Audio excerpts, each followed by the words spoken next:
Everyone in Speed Gaming. I am Kiyu Katsuki along with Lord Batsy and Zero and the rest of the Speed Gaming crew tonight, bringing you the first race of the tournament for Jets of Time. This is boss randomizer between Dipwood and Aku. How you doing, Lord? I'm doing great. How are you doing? I'm doing fantastic. I'm excited to get into this. Yeah, me too. This is going to be pretty fun. Okay, so for those of you not familiar with this is Chrono Trigger Jets of Time. It's the randomizer version. We have boss randomizer on. That means that any single segment boss can be flipped with any other one. Any double segment boss can be flipped with any other one. We're looking for a couple key items to get into go mode and either defeat Lavos or Queen Zeal. We're not going to hold these runners that long because we're already a little bit past 6 p.m. tonight. Is there anything else you really want to say about this particular flag set or anything like that, Batsy? Gosh, I mean, I think this is one of the first big events with Boss Rando on for racing, and I think that's going to be really interesting. It definitely mixes things up. Some bosses can only be defeated with magic. Really, some bosses really need physical. You don't know what you're going to have early game. It really adds a lot of interesting strategy that you don't see without Boss Rando on. So I'm really excited to see what happens. Okay, so our runners should be getting started very, very soon. But other than that, we've got 7 main characters, and we're going to be finding 2 of them really quick, and our runners are just going to start in about 15 seconds. So both runners are using weight because that is the better segment to use during any sort of speed run or randomizer because it allows you to have any menuing options. You'll see that being done very commonly. And the runners are going to be starting just very soon, and we will get started inside of the fair. Alrighty.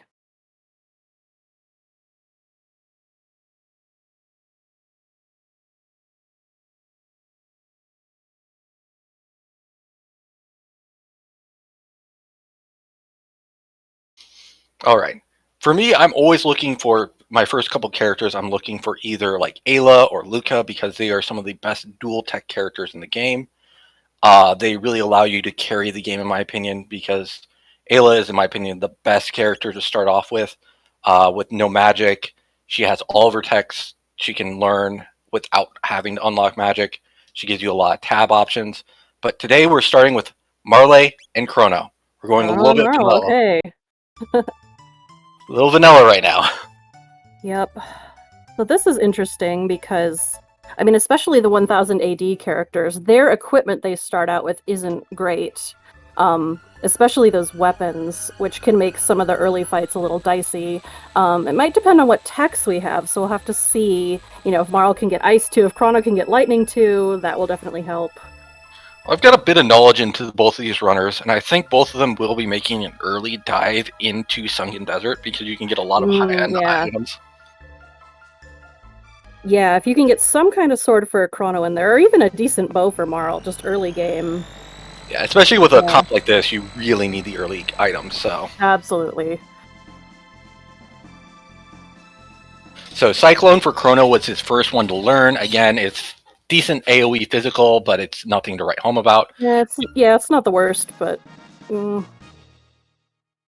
Dipwood grab a couple of the power tabs, check in the shop, grabbing some Metonics and revives, get it started. Right. I think I also saw Talbot Helm for sale there. Could go into the desert. Pearl Edge. Frog Weapon. Yep. It's good money. Yeah. So Dipwood immediately going for a snail shop, so he's going to delay that. We got Bent Sword. Does not buy it, which is good. You typically skip the snail shop because you want to keep that early money for buying a lot of your early stuff, like the heals, the ethers, the mid-tonics, stuff that's going to carry your early game. Yeah, even if it's something really good, you might want to do a couple of small checks first and then go grab it. Yeah. The only exception would really be the pendant. I'm sorry, not the pendant, the gate key, because that way you can get your first 2 attacks. All right, there was a Dark Saber in the desert, so that will definitely help Chrono's damage right now. So Aku abandoning 2 chests on the left there on the first floor desert. Dipwood going to get the carpentry right now, and the carpenter's wife has today. She has.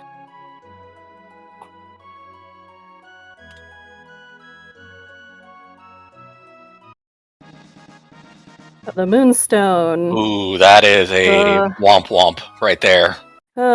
Yeah. No one wants to have to turn the moonstone in. Sunstone. The moonstone is by far the worst item that you can kind of get because it requires you to have both prehistoric and future access. So, and Yep, it only then you've got to do the Rainbow Shell quest to be able to redeem it, and who knows where the prison shard is. Yeah, it is definitely probably the worst thing you can find in the early game, but at least it's out of the way. And it's a quick check, you don't waste a ton of time on it.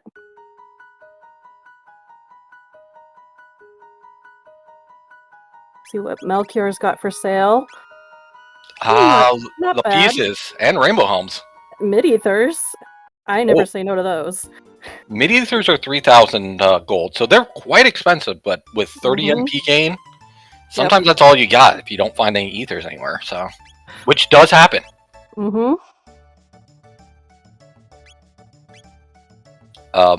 Did I just jinx it? Because I haven't seen ethers yet. I haven't seen too many shop checks, but I think you might be right. I don't know if we've seen any ethers.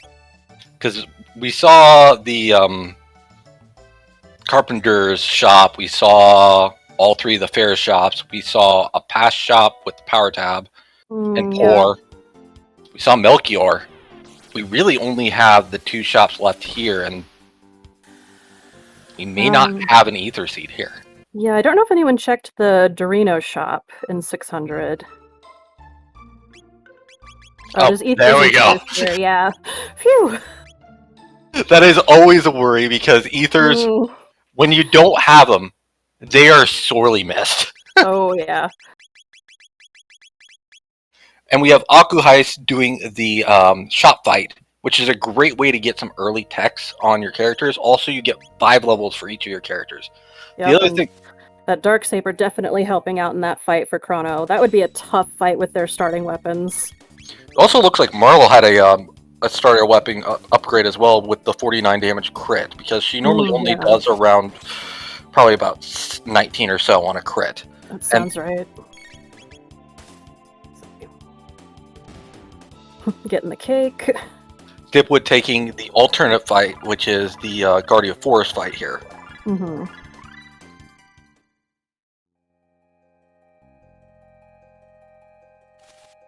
I think Dipwood's also going to grab the free shelter and also potentially the power tab. Power tab, yeah. Aku getting the Xenon Bridge check. Well, the first one. Dipwood taking the official fight here. Flag. And we have Aku already in the cathedral, so... Into the cathedral. Again, getting cathedral, depending on how many checks you make, anytime you're getting in there in about 6 minutes, that is really fast. I would say that's a pretty good time.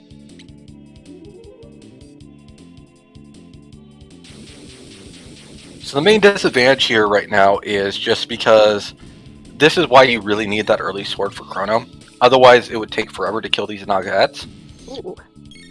And since they have 60 HP apiece, it takes quite a while with just standard attacks. As you can see, they take 2 attacks apiece right now.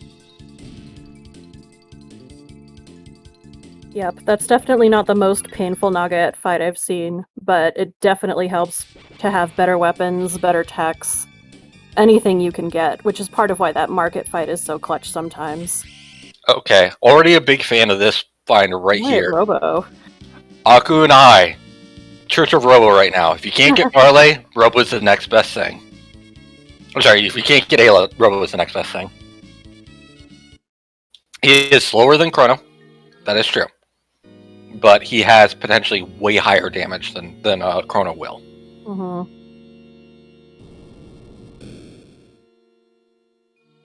Yeah, Robo's got a lot of good techs, especially his physical ones. And while his magic stat isn't great, his spread moves like shock or laser spin still really nice for the early game. And he still has quite a bit of utility for one of your physical carries with even just Cure Beam and Heal Beam. Yeah, absolutely. Great character to learn how to use, and in addition to this, it's also a great character to learn how to use in Lost World Plus and stuff like that. So, beautiful thing is with the early Chrono here, you can always just toss that bandana right on Robo or Marl. Solve some of those speed issues. Oh, goody. You got Robo Tackle right off the bat. That is fantastic. That is great. That is probably the tech you want to find with Robo if you have a Marley or a Luca, because that gives you Elemental Tackle later on. Fire Tackle, Ice Tackle, pretty good damage.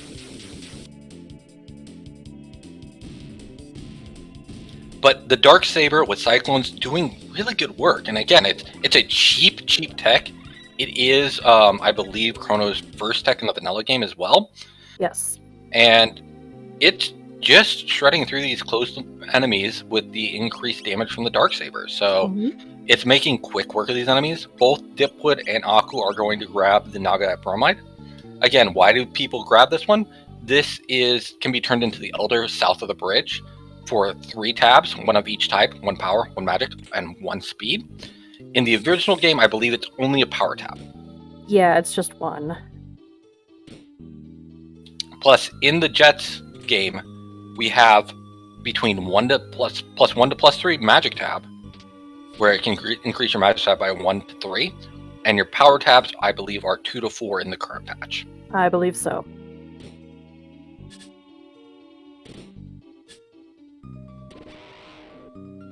Alright, Aku on the big room fight here. Should be able to use Chrono to get at least a small group of those guys. Yeah, I don't think you can get all... Oh, wow. Oh, yep, they moved. I thought the one on the left would be just slightly out of range, but that is fantastic. I think it was the first time I checked, but it might have moved a little bit.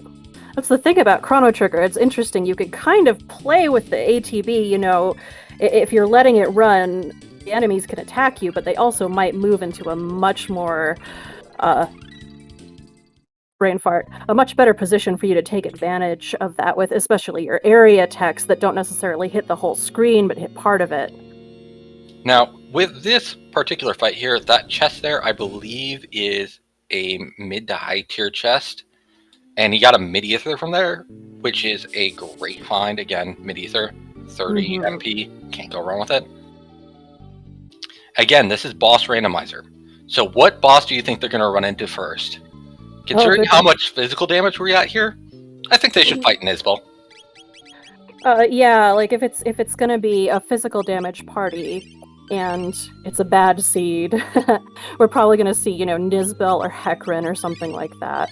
But the thing is, Chrono gets to learn lightning first. Like, we already see Dipwood has it. That's true, and that's why this boss won't have very much HP because it's taking Yakra's place. Yeah. So that might be enough to get through it.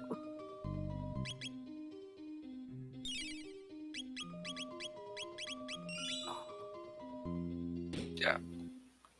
The scary ones that people are always quote are like the things like Flea or Dalton Plus or, heaven forbid, Golem Boss.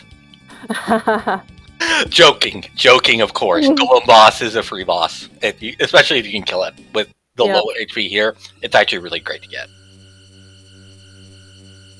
It's a regular golem, looks like. So that might be a little tough, but I think it can be handled. It's not as bad as Dalton or something like that. I think it's really dependent on how many people he kills with fireballs. That's the big thing, because Chrono has the damage with his Dark Sword. Robo Tackle is going to do some work as well. Oh, goodness me. Yep. So, like I was saying, the fireballs are scary. They are very scary. Robo, no. So, another big weakness of Robo is hit rate. Yeah, it's not so good. The good news is you're only looking at about 1,000 to 1200 HP here, so it is doable. It just, please hit. Thank you. Mm-hmm. Oof. Okay, this is already getting into bad territory. All right. I think he's gonna just try to rush him. Don't blame him. With 300 damage robo tackles, yeah, that's exactly what you have to do. Yeah, I think one. Oof. Yep. Yeah, fireballs. One more might have done it though. I think especially since Chrono got off a lightning earlier. Oh, and that's something you gotta watch in that room, actually. If you're reloading from the save point, or if you've gone into the menu really quickly before the henches have moved down, you might accidentally engage them. Of course, the other thing he might be doing is trying to learn a tech. I believe, given the battles that have been taken, this will get your third character another tech. No, I don't think Chrono has lightning at this point, because this is actually a common strategy that I've actually been using in the boss randomizer. If you take the standard route that Aku does, I take this fight here because it learns him lightning. Area bomb. Oh, area bomb? Perfect. Okay, area bomb techs. Just heads up for this one. Put Robo in first slot. Aku is out. Does not want to deal with Golem. Yeah, I'm not sure if Golem will move towards the party in this case, so area bomb might not be a big help here.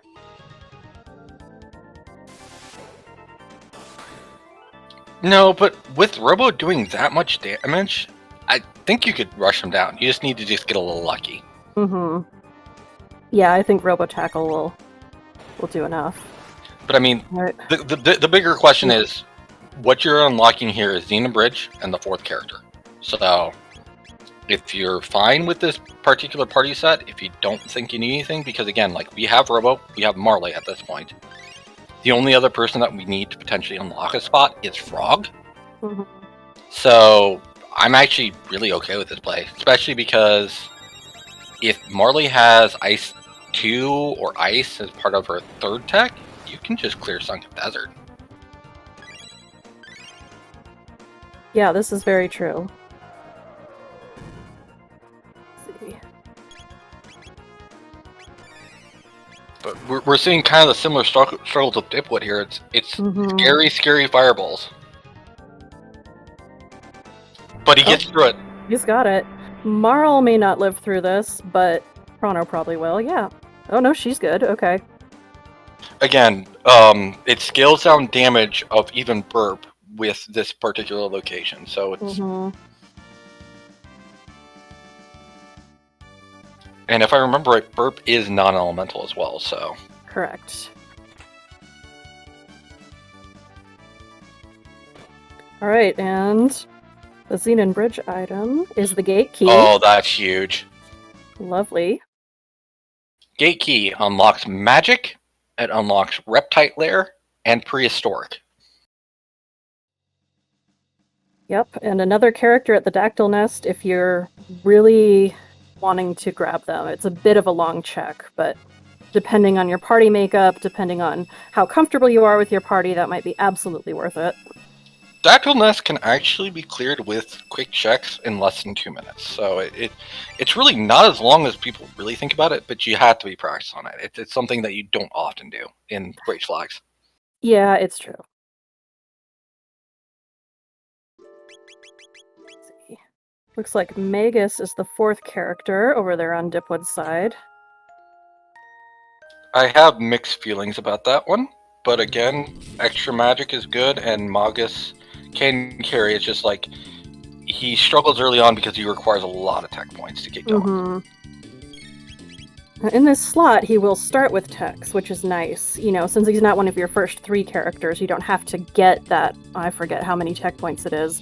It's a lot more than the other characters. It's 50 for the first, and I believe 100 for the second, so it is a lot. Like, you typically do not get it by the end of Cathedral. And that could be good, depending on...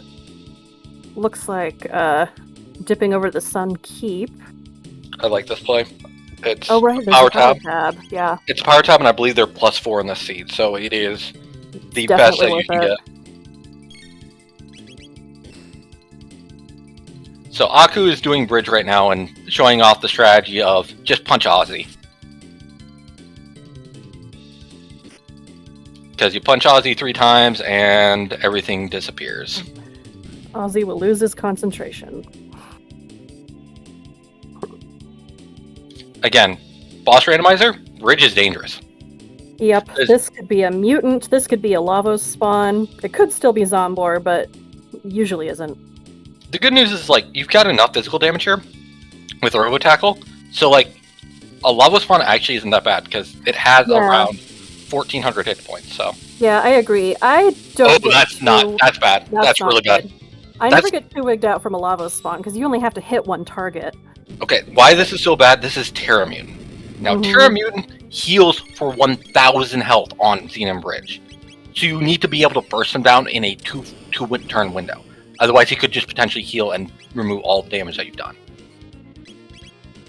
Yes, the bottom that he sucks his HP out of has the same hit point value that it would when you fight him on the Black Omen.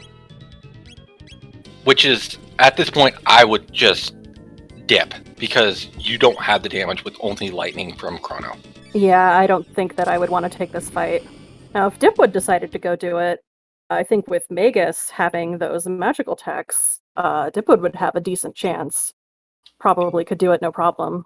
He only has Lightning 2, so you'd be doing it with Chrono, Lightning 1, and potentially Lightning 2 from Chrono, if he spends the time to learn his third tech. But... Hecarim's Cave. So... Not at all. Yeah. They know that Gate Key is on Xenon Bridge. That is a big thing. Well, Aku does. Dipwood does. Yeah.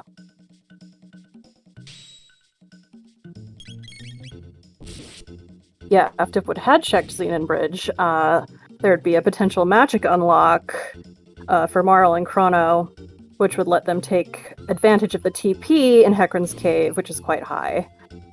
But otherwise, if they don't learn magic at the end of time, like you do in the vanilla game, they will cap out at 3 techs, 1 more than vanilla, but still. If you get really lucky with those techs, if there's techs you really, really like, you can skip getting magic, but generally, you're not going to get everything you want in one go. Yeah. With a character like Marley, you need Ice 2 in the first 3 techs.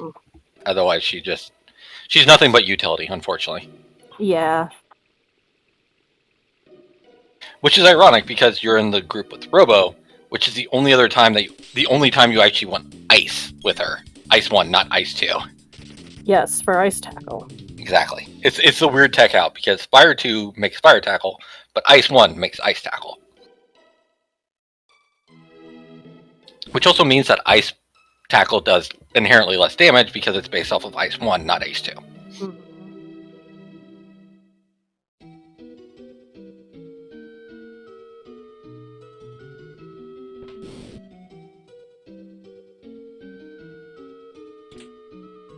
Aku grabbing some additional items here.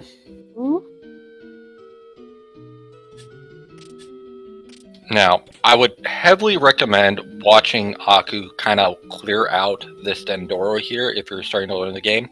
You're going to see a lot of skips like that one right there. You run to the right, you avoid that fight there. You run around this cape, you can avoid all 4 of these fights here. Then there's this one up here. This one's a little tricky, but you just got to kind of... People do it different ways, but if you glance off the ramp in kind of the right way, the bird won't find you. That is, in my opinion, the most difficult skip in Dendoro. Yeah, I'd agree. Now, there's multiple ways to do this particular skip. You can either hug the tree, you can go to the north, you can go there. You just don't want to go in this middle ground straight to the bridge. Looks like the mountains are nice today. Grabbing the magic tab. Always love that call. Again, magic tabs between 1 and 3 every run. I don't think we saw what it was this time yet. Now, could be good if you're gonna keep Robo in the party, though. I'd probably save it for either Marley or Luca at this point, because again, you really want those ice tackles if you're going to be playing with Robo. That is true. It depends. It really boosts his healing, so depending on what you wind up with. I mean, there's an argument to be made to give it to, hear me out, to Chrono as well, because again, like... Oh, absolutely. The thing is, like, lightning damage, such as Luminaire, lightning damage, even his life spell, all scale out the magic stat. So, but again, like it really depends on Marley's text and a lot of that, in my opinion. Oh, look at that! We have Dalton Plus. Oh no! So the big thing with Dalton Plus early, don't hit him with magic unless you can hit him with blue or red magic, aka ice or fire magic. Yep. Or much more rarely, if you've gotten the kind of gear that will let you absorb something, then you can control his counterattacks and soak the damage. But unfortunately, Marley can't always count on that. Marley doesn't have that, but he does have Magic Wall, which is, in my opinion, one of the most underrated spells in the game. Magic Wall is really helpful for a boss like Dalton. It is, in my opinion, better than Haste. That's my hot take. For this fight, yeah. Alright, got Masa and Mune over here. So we got two boss fights going on at the same time. We have Marley down on Dipwood's side. And Aku is going straight in for the kill here. And again, you can use things like status effects on Masa and Mune. It's one of the great ways to stop him from using his counterattacks. Yep, especially now when the damage that they're doing isn't super great. I think you need to do 1,000 damage to one-shot them. That is correct. It's 1,000 damage. But stick a status effect on the other one, like Sleep or Chaos, i.e. from Provoke or Hypno Wave, and you're pretty much golden. Okay, I think Dipwood is nearly done with Dalton at this point. Again, he's hitting him with 300 damage robo tackles, and Dalton's going to have around probably 3,000 hit points, if I remember right. I believe the base is 2,100 for Hecarim, so it's actually a pretty low HP spot. So could be between there and about 3,000, probably. Later bosses tend to scale up a little bit, so that's I always just rough guesstimate. But we have Yakura the 13th in place of Masamune. That's not too bad. Again, it's a standard boss. You can take it with standard strats. Just do damage and be fine.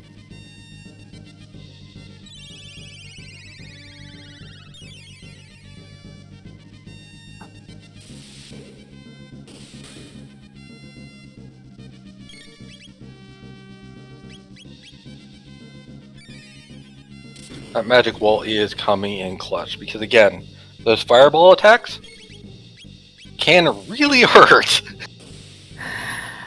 They really can.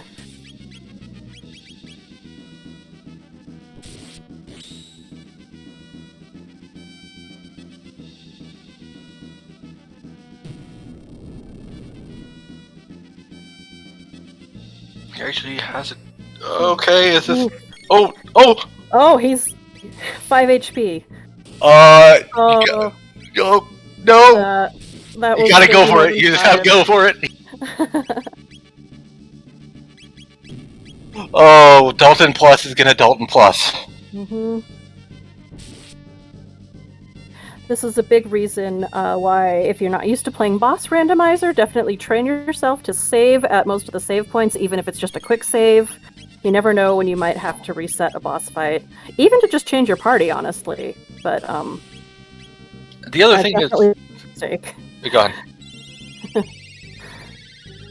The other thing is you never know when you need to back out of a dungeon. Like, it is very helpful to know how to get out of a dungeon if you know you can't beat a boss. Absolutely. That could be easier said than done. You know, doing the dodges backwards can actually be pretty tricky sometimes. You know, the counter skips and stuff like that. I mean, good news is, like, something like Dendoro, there's a quick waterfall down you can always take.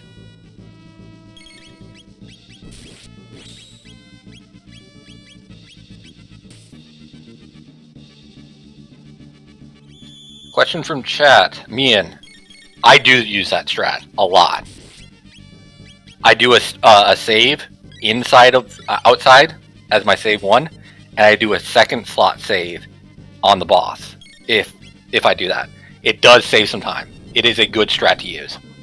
Yeah, absolutely.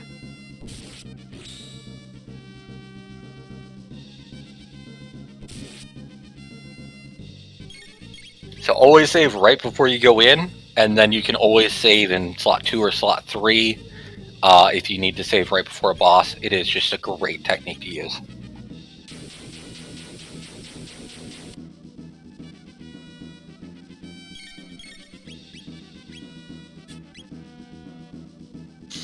Robo being Robo.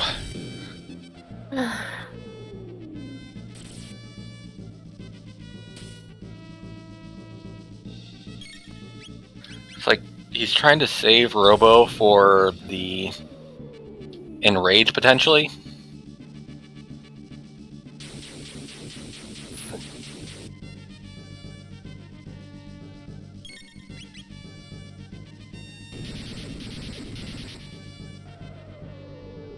Boss Randomizer is not playing today, because again, like, we say, like, oh, Yakra is not that big of an issue.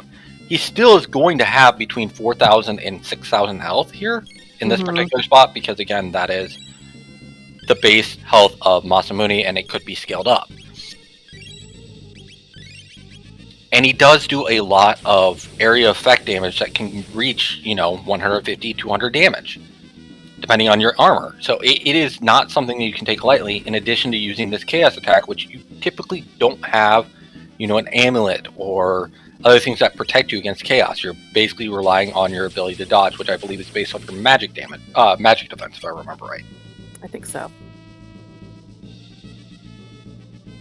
Yep, early game, unless you've gotten really, really lucky with your loot, which probably not. I don't know that the chests are that high tier to give you, you know, a prism helm or a vigil hat or something. It's pretty much the amulet that Magus comes with is your option.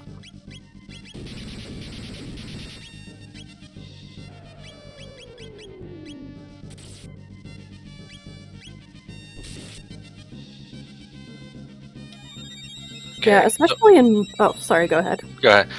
So Yakra is actually getting fairly low at this point. He's been grinding him out for about 2 minutes now. It's more of he just trying to keep Robo alive at this point, just because Robo Tackle is doing the most damage. Denadoro can be a tricky early check, especially in boss rando, because depending on what you've got here, it's kind of a high hit point slot for how early you might be doing it. So you might not have the kind of really good damage you would have later game. And that doesn't necessarily mean you can't do it, but it does mean it can take a while, and it's a speed run, so you don't necessarily want it to take a while. It's an interesting gamble. I mean, you're boiled down to 3 particular checks without, like, Robo here at this point. You have Xenon Bridge, you have Dendoro, and you have this hellscape that is Hecarim's Cave right now. So you do get these points where it just becomes grind time, and it's always on your mind. Sometimes it's just got to happen.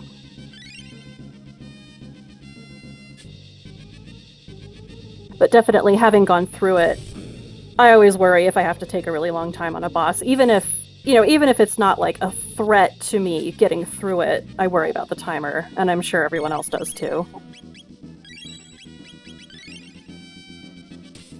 Robo, please hit him.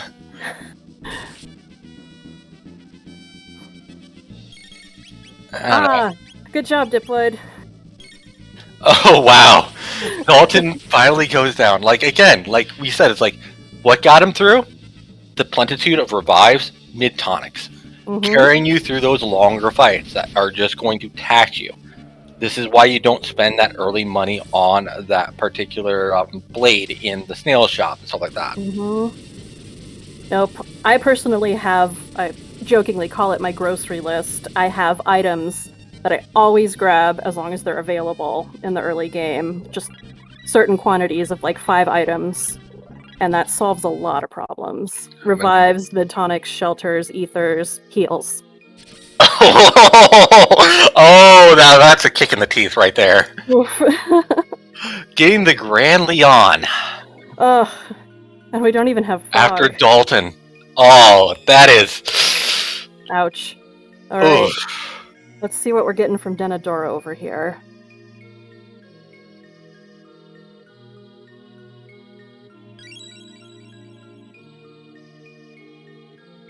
Robo's ribbon. That's good, though. It is good with Robo in the party. I mean, I'm always a little disappointed if it's not an item that gives me progress, but with Robo here, it's definitely not as much of a aw man as it could be. Now, check me if I'm wrong. I know I've got Mian and Azure and some other people in here, but I believe last patch notes are +3 speed, sunshades, and sight scope. Which sunshades means you basically do 50% more damage on everything you do from Robo's side of the perspective. So like dual text and whatnot, anything in his calculation, 50% from his side. And sight scope allows you to see enemy health outside of, bosses and stuff like that. Yeah. Gosh, I don't have the notes in front of me. I think in vanilla it gave Robo magic defense as well. I don't know if it's... You are correct. You are correct. It also gives you the barrier effect. Yeah. I'm pretty sure it gives you some speed. I can't remember if it's 2 or 3. I have to check the patch notes because, again, I think that was something they added. So, yeah, it is +3. Okay, I'm right. Thank you, Azure. A little rusty on my Robo's ribbon because, again, it's like one of those where, like, most of the time when you get it, you're like, I don't even have Robo. It's kind of like getting the Grand Leon. All right, Dipwood heading to Xenon Bridge, Aku heading into Hecarim's Cave. So here's the big thing. With Dipwood's increasing levels, he's going to get Mega Mutant. I'm sorry, not Mega Mutant, Terra Mutant. But he does have Dark Bomb on Magus, which is going to do a decent chunk of damage. Marley does not have a magical tech. Robo, I believe, has Area Bomb, which Terra Mutant will never be in range for, unfortunately. Yeah, it won't reach. So it's one of those, he's relying on Dark Bombs. It really depends on how much Dark Bomb damage Magus can do.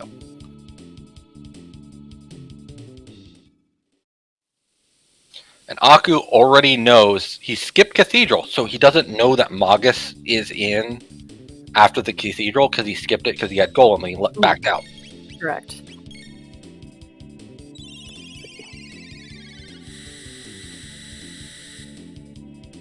The only thing that would be worrying me at this point is I skipped Cathedral. It could have been Luca there. Is the big one on my mind because I already know where the gate key is. Oh yeah, I'm always terrified it's going to be her if I skip Cathedral. And it's like I said before, in the opening thing I say, Ayla is the best thing to find before you get like something that will unlock magic. So like a gate key or a pendant or something like that. And Luca is the best after that one because those two have the most synergistic techs in the game with other characters. Absolutely. And the particular combo of Luca plus Robo plus something like a Robo's Ribbon, maybe like a maybe a Terra arm or a Crisis arm, you can get max damage with Robo. Absolutely, yeah. It's definitely a difficult thing to put together. You don't always get the right characters, you don't always get the ribbon, but when you get that exact right combination, oof, it's so good. Now the question is, will Terra Mutant behave for Dipwood? That is a question, because you have to get through about, I believe it's about 1300 HP here. You gotta get it done, and you're not going to be able to do it with a physical. He's just tossing it out because it's extra chip damage. 446. So it needs 3 turns. Maybe 4 turns if you can get a little bit more chip damage in. Yeah, and depending on the exact HP roll, because it is slightly randomized too. So you never know if it's going to be the minimum, or the maximum, or in between, or Back to 0 again. And we also have obstacles to do. Which is sleep. Oh, and he put it on Marl. Oh, that's painful. Oof. Got Dalton up on Aku's side here.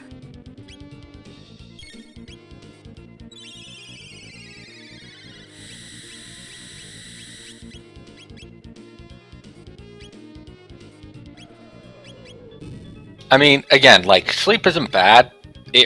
Out of all the things, probably the second best option. You could have slow. Slow is pretty much the only other better option, in my opinion. Yeah, slow doesn't, take away people's turns or anything like that. Stop and Chaos are pretty much the 2 worst. Oh, well, Absolutely. I'm sorry, I forgot about Poison. Poison is actually the best option, but... That's true. Poison will dull the damage that you deal out, but it's not that big a deal. Again, it doesn't slow down your ATB, it doesn't lock you out of text like Lockwood, it doesn't do anything like that, so... Exactly. Aku's still fighting Dalton. Again, Dalton's going to have between about 2,000 to 3,000 HP.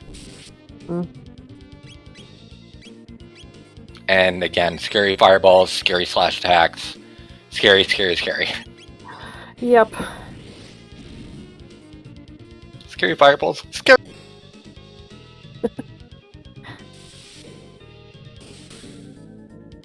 Those robo-tackles are doing pretty good damage, though, so...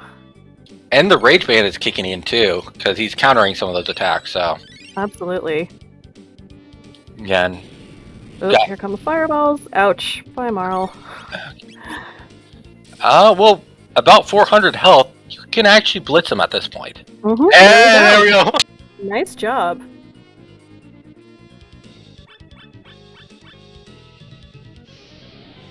Now, Aku knows that it is Terra Mutant here. Yes. I think he's going to either try and go for Desert here, or he's going to finish Cathedral. Because there is a low chance that I try and take Terra Mutant with only Lightning 2 from Chrono. Mm-hmm. I certainly wouldn't want to do that.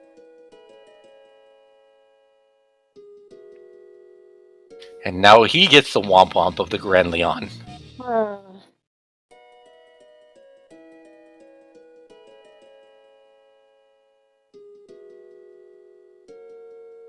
Dipping into Chrono's house for a quick nap. Always a nice idea when it's nearby. It's a little faster than staying at an inn because you don't have the extra animation of everyone getting out of bed, because then they'd have to animate everyone getting out of Chrono's bed. But you still have to dodge the cat, so I mean... Oh, I never dodged the cat. I always pet the kitty. It only takes a couple frames out of my way. I pet the kitty.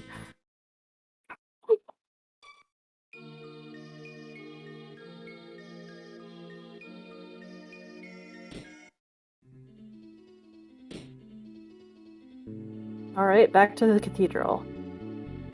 Some people are cat people. Other people are me. I like all pets, so...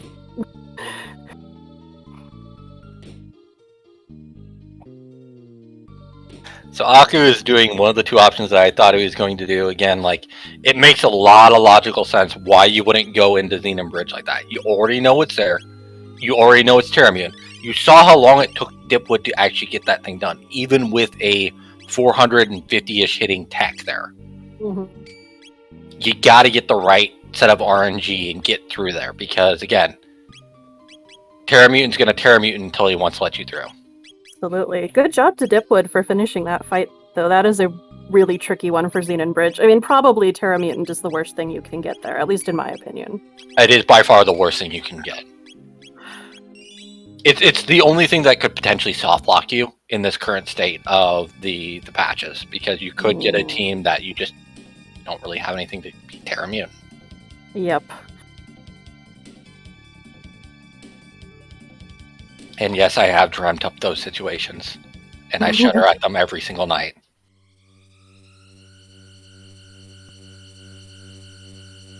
This is basically close to one of them, actually. The only thing that's different is you've got Magus here.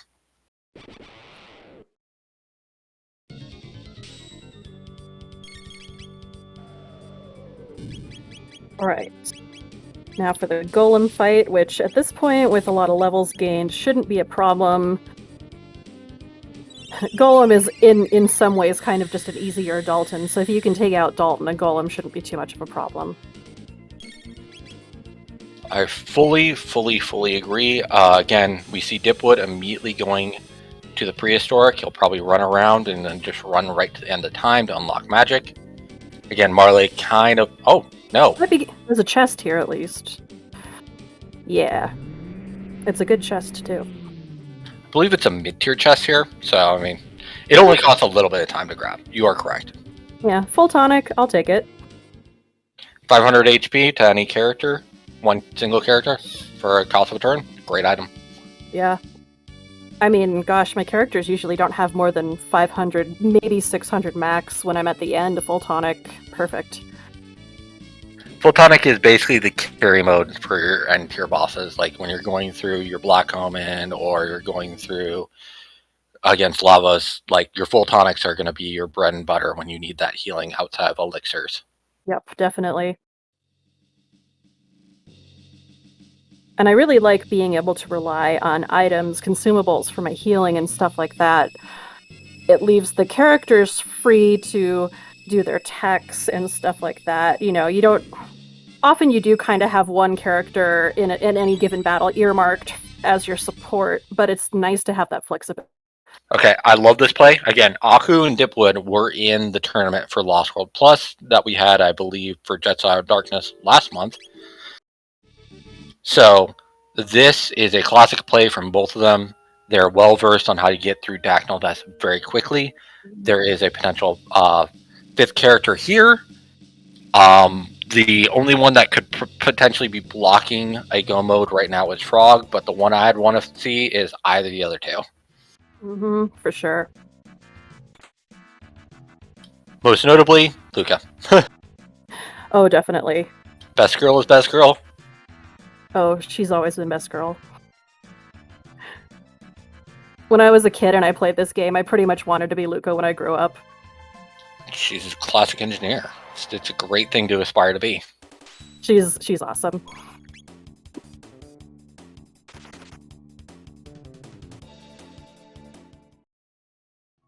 Like, I know it's a cliche to say that, like, back in the 90s, there were a lot fewer, you know, girl characters that I could look up to. And I played this and I was just like, oh my god, Luca is so cool. I mean, the only cliche character they really have is Marla, and like even her character is kind of a little bit more fleshed out than your standard girl character. It's very true. Nice skip there for Dipwood. That ladder skip is not easy. Second best girl. Nice. We got Ayla. Strong and proud Ayla. Again, some of the best physical damage. Smash. Best physical damage in the game that you can get outside of a very specific robo setup. In addition to some of the best techs, she has Tailspin, which is, in my opinion, one of the best techs in the game because it does non-elemental damage. However, it does scale off her magic tech. And if you've never built Super Ayla before, it is a lot of fun. Ooh, blackmail from Dipwood. Doing a little bit of the jungle checks here for those quick chests. I like this play. Yeah. Blackmail allows you to absorb shadow damage 50%. I'm sorry, Blackmail absorbs all shadow damage. All of it, yeah. And it has some of the best armor in the game. So you get some of the best elemental protection, especially if you're going a Black Omen route. Always try and find some black mail, black vest, because most of the things in that place do a lot of shadow damage. Absolutely. It's great against Queen Zeal as well, the second form. I know Hexagon Mist is her nasty attack, and that's water damage, but really, ideally, you want to be doing damage to her quickly enough you don't get hit by Hexagon Mist. You probably will get hit by some shadow damage, though. Yes, her hand lasers do shadow damage. The exception would be the hand lightning. That does white damage. Yep. But, like, the hand lasers, and I don't remember the name of her other attack, the one she does before Hexagon Mist, but that one's shadow as well. Dark Gear. Yes, thank you. Ideally, you don't want to get hit by that as well, but sometimes it happens. Actually, sometimes it's really nice if you're in a bad sitch and you've got nothing but Dark Gear on. It's like, yeah, you want to give me a free full tonic on everyone? Thank you. If you're soaking it, yeah, absolutely. You just gotta be careful because that means her Hexagon Mist timer is going to be very quick after that.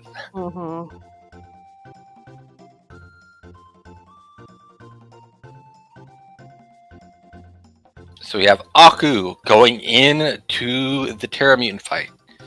I'll let you handle this one, Lord. Alright.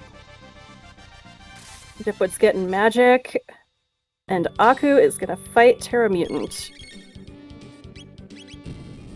Unfortunately, that thing will never come close enough for Robo to do area bomb.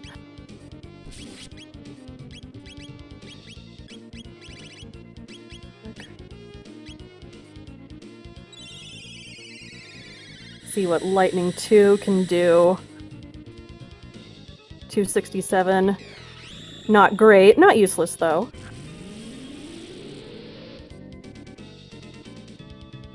Okay. 465 off that Dark Mist. And it's healing, so now's the time to just pile on that damage.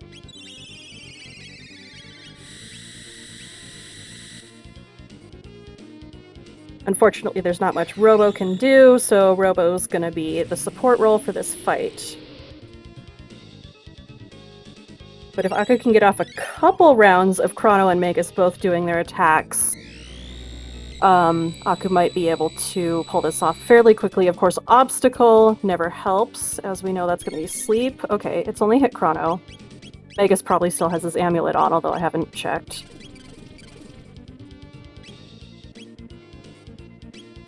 And, nicely enough, that will wake Chrono up.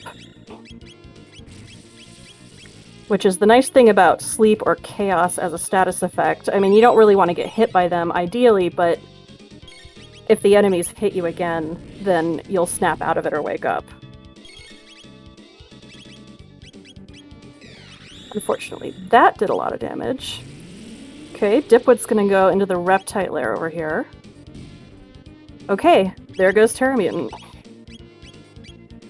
Splendid fight. And again, like, Yeah. you mentioned earlier, it's like Aku probably didn't move the amulet over. If he did, it's probably to Robo, who has lower magic deaths. But if you're knowing you're going into that Terra Mutant fight, you're not going to remove the possibility of losing a particular turn from your magic dealer.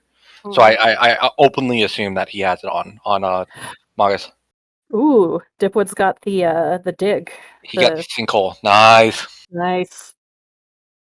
These are going to be 2 high-quality chests here, because he got it. So what you're looking for that particular dig site is anything to the right of that first hole, and it needs to be significantly either lower or significantly right. If it's right next to it or just barely off of it, it's not going to work. Mm-hmm. There is another secret sinkhole that has decent items, but not nearly as good as the right one. I mean, I will sacrifice. I usually give myself about a minute on the timer to just see if I can get them to dig. I've gotten like prism specs out of here, some seriously top tier gear. Vigil helms I've gotten in the past. I've gotten a rainbow before. I've gotten prism specs. He got ruby armor there. Again, very nice. You got a blackmail, you got a ruby armor. Ruby armor isn't as good because, again, like gemstone armor versus color armor. Color armor is better than gemstone armor because gemstone armor resists damage, color armor absorbs damage, and that's the important thing to remember. Vest, not as good as a blackmail, but in a pinch I'll take it.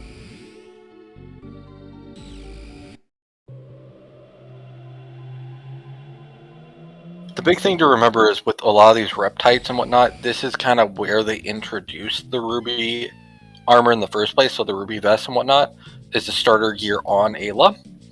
So a lot of these creatures like that dragon there do fire damage attacks.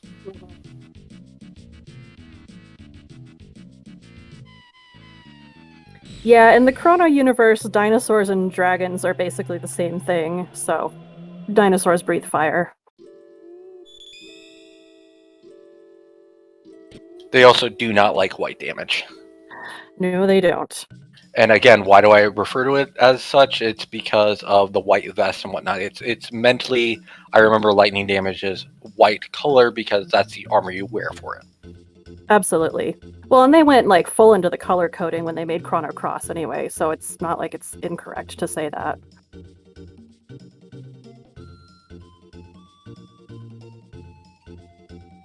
And I believe the element is just called light in the Japanese version of the game. That would make sense. Yeah, Luminaire isn't really lightning. But who cares? It looks cool.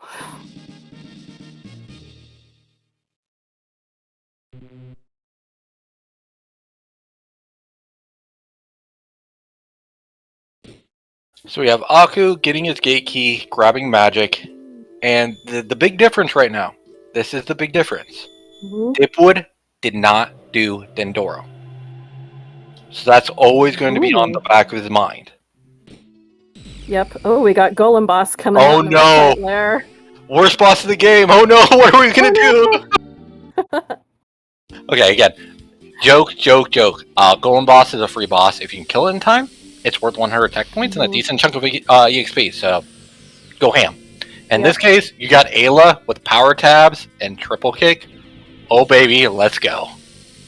Yeah, the fact that she's already got triple kick is going to really speed up this run. And knowing Aku, I think he's gonna check the shop. I don't know if he's gonna do Dactyl. That's kind of a question though, because it's like you could just say, "Hey, Marley's good enough," but it could also be Luca. It also could be Frog. So it's like it really depends on how far behind he is. Again, it's 53 minutes in, and he's against Dipwood. Dipwood is well known to be very quick in the community. He's scored very well in our current ladder acing tournament. And if I was Aku, I would say I don't have go mode, and it's nearly an hour in. I am behind, and he's probably feeling that way. Yeah, I think I would definitely feel that way. Because Dipwood has, in all the races that I've seen him do boss randomizer, he has been done within 2 hours. Even some of the bad seeds. Mm-hmm. We've had some doozies.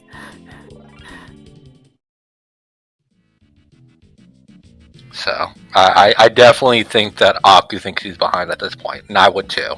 Yep, and there goes Golem Boss. What's nice is that in the randomizer, it's usually not too hard to finish him off.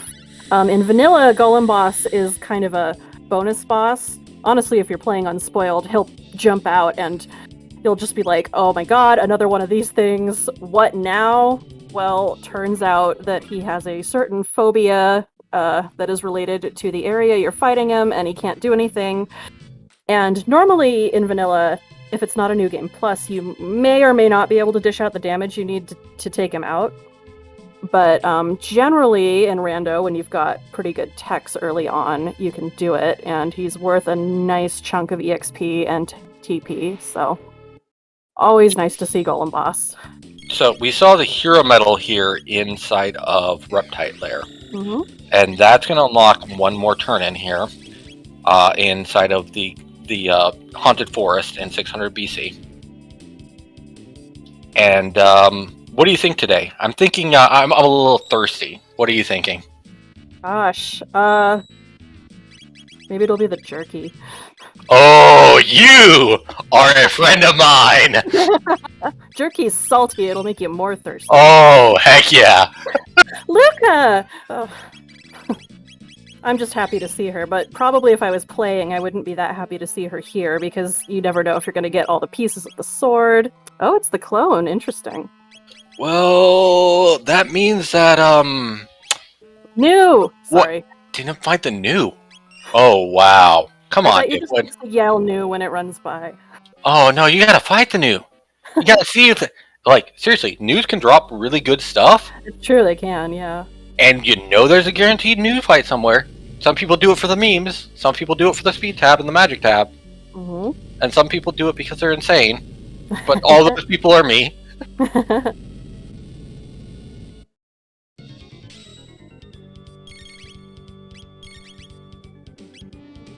No, as long as you can dish out a decent amount of damage, you should be able to fight a new. News typically have around, well, 1300 HP, if I remember right. Then you have to do it with magic damage. Again, you've got Magus. You can do it. Yeah. And again, like, they can drop ridiculous things. Speed tabs, prism specs. They typically drop a high tier item if they drop anything. Yeah, actually the frogs in that forest often drop pretty good stuff too. I've gotten lapises, I've gotten full ethers. You can get some pretty good items off of them. I have spent a couple minutes grinding items off of them before, just if it's something good. And if I remember right, let's see, 6 news is 90 tech points, so they're 15 points apiece, if I remember right. Yep. So it's a decent tech point fight as well. So, but we have Retinite being fought on Dipwood side, which again, exactly what I expected him to play.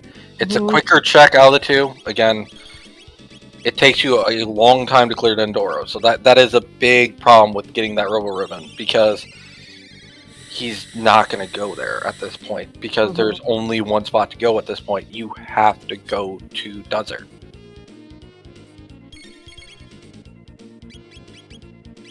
And from the logic, it's going to either be Prism Shard or it's going to be Pendant. Yes. I'm sure everyone's hoping for that pendant. Oh, and it could also be Thomas Pop. Sorry, I forgot about Thomas Pop. Yes, that's correct. Because those are the only three places that still have logic at this point. Because it cannot be the Bent Hills because we do not have Frog. Correct. And all seeds must be 100% completable. So with that knowledge, you can start to figure out where things can and can't be once you've done a few checks.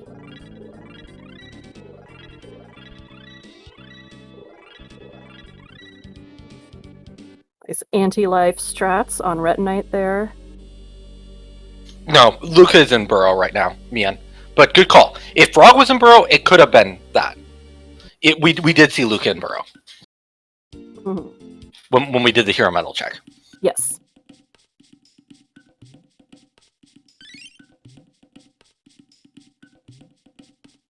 But you are right. If Frog was in Burrow, it could have been that. So.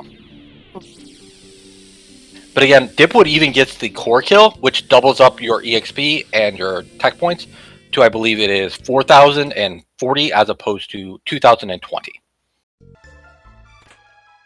Yes. Yeah, definitely worth to kill that thing.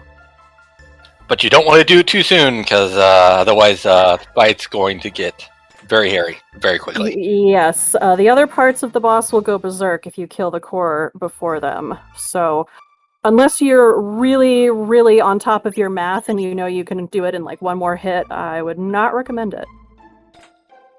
The other thing is every attack that you do against them at that point increases their defense, and it scales ridiculously.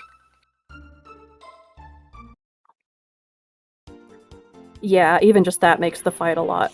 I mean, it's not the worst fight. You can probably power through it, but it will still take a lot more time.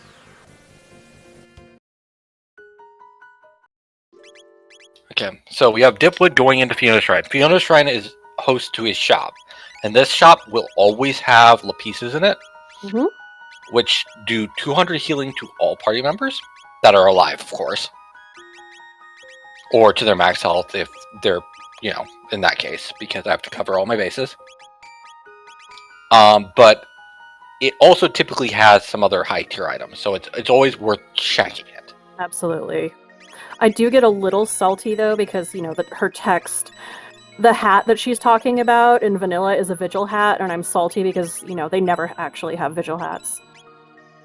The Vigil hats. The Vigil hats are fantastic. Vigil hats protect you against status. They are the second highest defense in the game for most characters, all characters, outside of male characters, which I believe can have, what's the hat that has higher defense for them? Oh, gosh. Well, I think Prism Helms are pretty good, but Prism Helms are the best one for all characters because they have +9 magic defense in addition to +9 defense. Plus, they also have the barrier effect. Yes. Which is 1/3 magic damage taken. Right? No, wait. I messed that one up.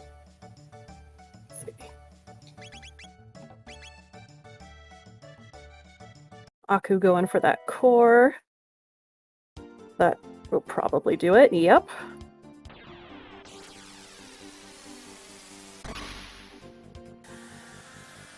Oh, that's right. Prism Dress.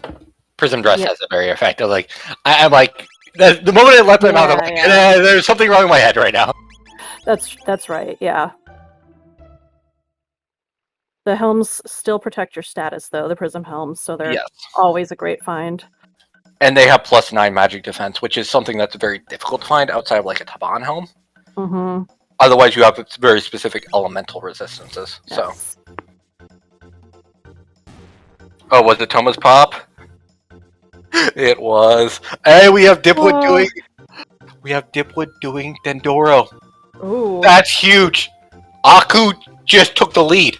Yes, you're correct. Because Aku has done all the checks that Dipwood has. Dipwood was in the lead because he skipped Dendoro, and Dendoro has Robo's Ribbon. But the thing is, it makes sense because Dendoro is a quicker check. You have the levels at this point, you're going to clear that boss much quicker. You're going to see how much faster he's going to clear it. Because we already know that Ayla is doing about 1500 damage when he was back in Reptile Lair at that point. Oh yeah, this boss won't be. It's the Yakra the 13th. It won't be a problem, I'm sure. Oh, it's going to take 3 to 4 triple, and you've got all the extra damage at this point. So, again, the difference here, Dipwood did do Cathedral. Now, Aku did as well. Dipwood did Dactylness. Aku did not. Ayla was there. And Aku cleared Dendoro ahead of time. But both of these runners are relatively quick. But you're seeing how quick you can complete Dendoro right now. Dipwood is almost halfway through Dendoro right now. He's only been here for 1 minute at this point. Yep, once you know all the skips, Dendoro doesn't take necessarily very long to run through. Trickiest skip in the game, even gets some of the best runners. Well, not the game, but trickiest skip in Dendoro. In the area, yeah. That one's a weird one. It is the areas so finicky. that you can hit, yeah. And a lot of runners do it differently. It is a very finicky one because I'm like, I still have not found it consistent. Sometimes I get it, sometimes I don't. So, but mountains are nice. Mountains are nice. This is life. Mountains are nice. Man, you're noisy. Man, you're nosy.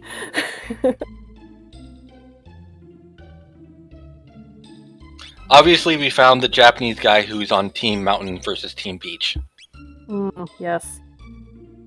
Or, I'm sorry, Japanese person. Old anime tropes. Sorry. Manga. Clearly, Tada, who ran away at the beginning of Dendoro, is on Team Beach. I mean, I'm on Team Neither. I like air conditioning. Ooh, oh, Dipwood getting denied. Oh. I think I just saw Aku pick up a green dream. Oh, Green Dream in the first chest of Giant Slot? Yeah. Oh, that's a huge find. Green Dream, auto-revive any character in the slot of your accessory slot, and the amount of health they get revived is based off of their magic stat.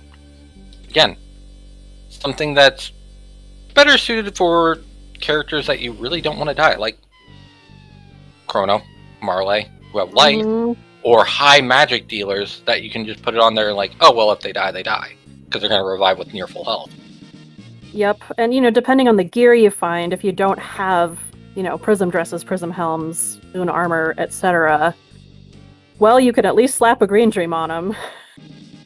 And again, Aku grabbing all the power tabs here. There are 3 total power tabs in Giant's Claw. And they're all +4s, so +12 on Robo. Sign me up. Yep. Skipping one of the chests here. Well, that's the rock chest, so probably Figures doesn't need it. Well, no, that's actually not a rock there. That's actually randomized. Oh, okay. I thought the rocks weren't random. Well, they're randomized. I think the rocks are randomized in that you get a different rock. How do I put this? All the rock locations are still rock locations, but the rock that's actually there is randomized. Oh, yeah. I'd probably still grab it just because, sometimes I've heard that there's this legendary rock called a blue rock that may or may not decide winners in a tournament. Yeah, absolutely. Depending on my party, I would start grabbing rocks if I thought I was going to be able to use the blue rock. Usually that isn't the case, just because I don't know, often I don't have one of the characters, and I'm pretty sure I'm not getting one of the characters, but Okay. if it's gonna work out, then absolutely. Okay, sorry, that was an in-joke for those who don't know. I believe this was the spring. This is spring tournament between. I believe, yeah. finals was, if I remember, was it Moon Blizzard and Procky? It was Moon Blizzard was the one who had the blue rock, I think. Yeah, I know Blue. Corinth? I don't Yeah, remember though. yeah. Okay, so Cthulhu is correcting me on this, and it basically gave him like a 10-minute lead because he had the specific party of Probo, Magus, and Luca, and that gives you Omega Flare. Yeah, and it is a scary tag. Oh, didn't he come from behind right at the end and like overtake the race during the Lavos fight? Something like that. I'd have to go back and check the log because all I know is like Blue Rock became clutch. Few triple techs in Jets of Time are truly worth using, but Omega Flare is absolutely one of them. If you can get your game such that you can be using it, do it. Definitely do it. It's the only one that I remember exactly which party it's for, other than like white, because white is the White Rock is the white is girl power. It's girl power. But again, like I don't bother learning the rocks because they're so situational for the most part. Mm-hmm. Yeah, it was ridiculous. So the thing is, you've got Chrono in Dipwood's party. Chrono's all of his triple techs. You don't need a rock for it. That's the one thing you need to remember.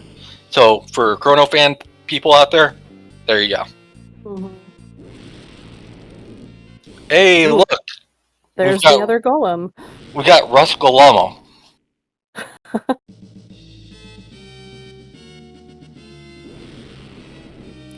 I fought a vanilla Rust Tyranno during practice the other day, and I actually thought it looked strange, because now I'm just used to other sprites standing on its headless body.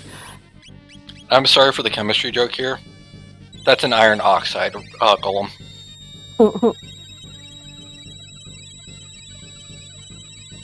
But what we're seeing right now is Aku using full advantage of that green dream. Right there. Free anti-life. Big damage. Yep, that's a great strategy.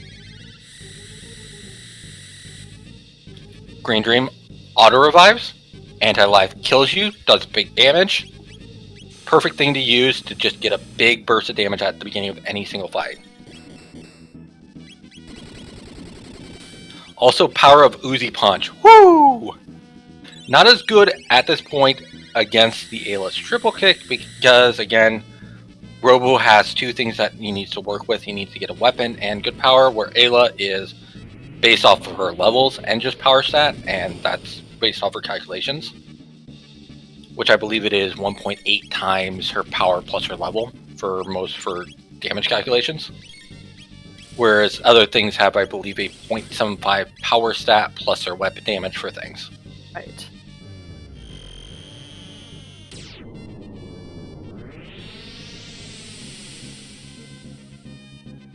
But I'd have to get into the code at that point.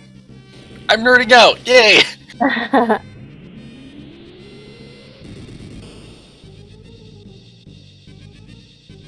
It's exactly why Ayla scales so well with good power taps. Again, +4, best thing in the game, and Ayla scales the best with power taps across of all characters because she doesn't have a weapon.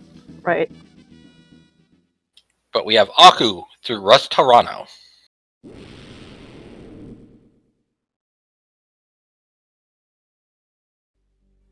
Alrighty, let's see what this pickup is.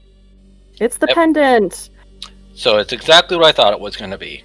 There was only two options at that point. It had to be either the pendant or it could have been the rainbow shell, which would have been the ultimate troll. Mm-hmm. Actually, it could have also been at that point the Dreamstone, and then we could have potentially had a Force Mount Wosi. Oof. Because we had prehistoric logs. Glad it's not that. At least not yet. It probably isn't at this point. I did forget about that. It could have been Dreamstone the entire time. Okay. Dropping off the Moonstone. So, where do you think they're going to find progression after prison? We got three options. Gosh. You know which one I'm hoping for. Genodome. Best place ever. I don't even hate going there as much as I used to, so... The only thing I hate there is Roombot. Yeah. That's fair. Because I've gotten that thing stuck so many times. Yeah, whoever programmed that thing, well, I'd say they should be punished, but it was a long time ago. We can let it go. It's okay. They went to work at Blizzard, and then they designed the escort quests for them. Yes, clearly. For World of Warcraft. So there you go. That is canon in my head at this point for how bad it is. Yeah, Genodome takes a while, so it's not always an ideal check for that reason. But I personally find Mother Brain to be a joke. So there's that. You get a lot of XP and TP. Like, the conveyor belt's annoying, but you do get a decent amount of leveling up. The other thing that people forget about is you get a free speed tab there. Yeah. And speed tabs are the rarest tabs in the game, and they're quite literally power. As we can see, Dipwood actually has a double start chrono right now with a speed belt on. Which is 16 speed. Yep. I mean, in this game, speed is king. Honestly, even in vanilla, but especially in a randomizer speedrun. And if you ever find a grind fight that you, if you really want to beat the game, you find a grind fight that has speed tabs in them, having a full party of double star speed is a lot of fun. Yes, it is.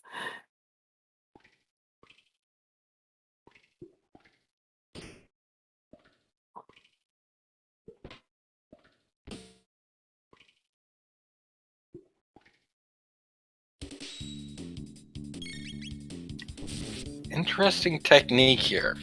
I kind of like it because, again, like, you're rocking your standard Chrono Marley comp potentially at the very end here, or is he going to go with the Magus all the way through?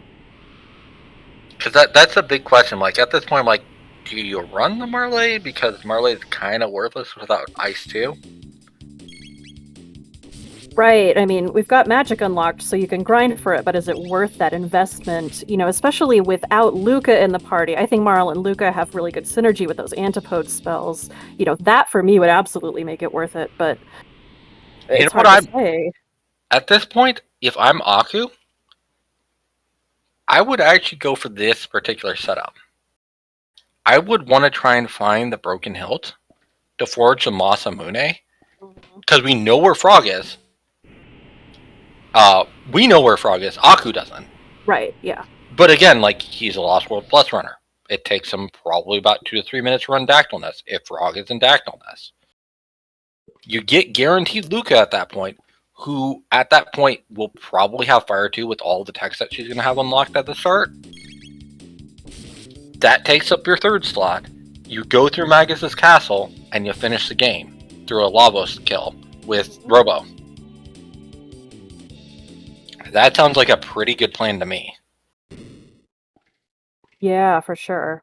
I think if I were one of these runners, I might be worried that...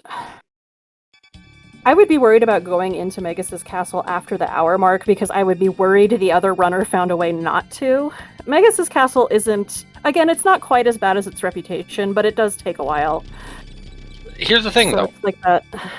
Aku's actually cleared every single thing at this point. So I'm like, he just has to assume that Dipwood didn't make one of the checks that he did at this point. That is true, yeah. And I'm like, if you've gotten full clear and it's like an hour plus in, it's like, well, that means that somebody either had to make a skip or had to run it better.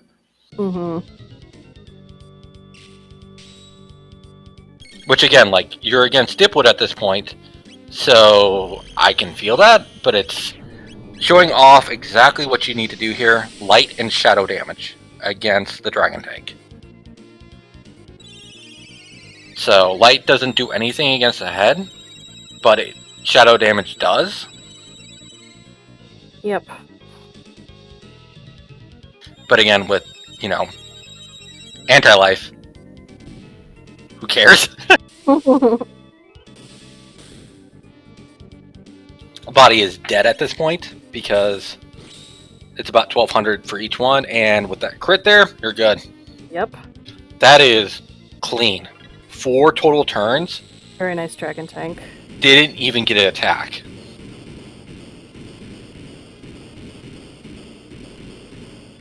I don't think you can have any cleaner at that point.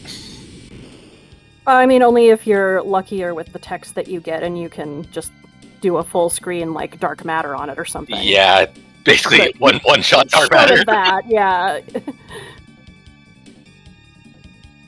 Not even flare, because the head is also obnoxiously immune to fire, which is because in vanilla you fight it with Chrono and Luca only, and it does not want you using your nice techs on the head.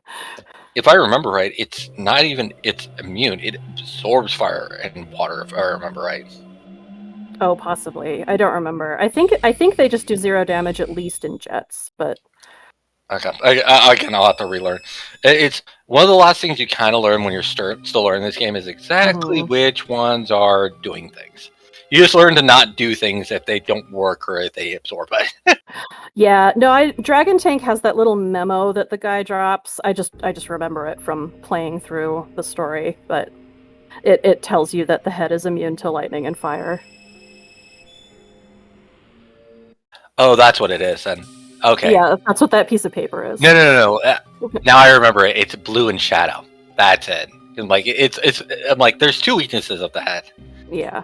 And the reason I never remember it is because it's the 2 characters. If you're using magic like that, you are lucky as all heck. That's water 2 and ice 2, and those are rare Pepes. Yep. Water 2 being Frog, and ice 2 being Marley, and both of those are kind of make or break text for them. Alright, heading into Aris Dome on Aku's side. 2 choices you can make here. Again, with the pendant here, which you'll always have in race flags, you won't have that in Lost World. I like the point here because you get 4 free extra checks of high value targets in addition to a power tab that you know is +4 with a big robo.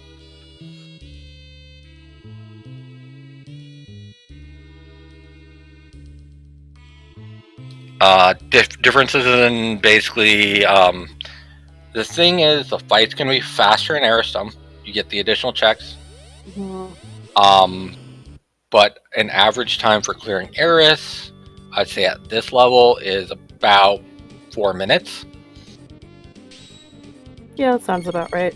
4 to 5 minutes, and an average clear time of Son of the Sun is going to be about 3:15.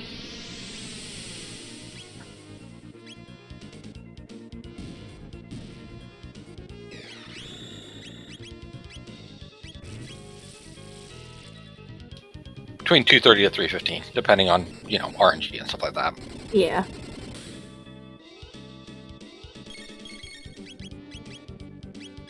I'm sure this Guardian is not going to last long.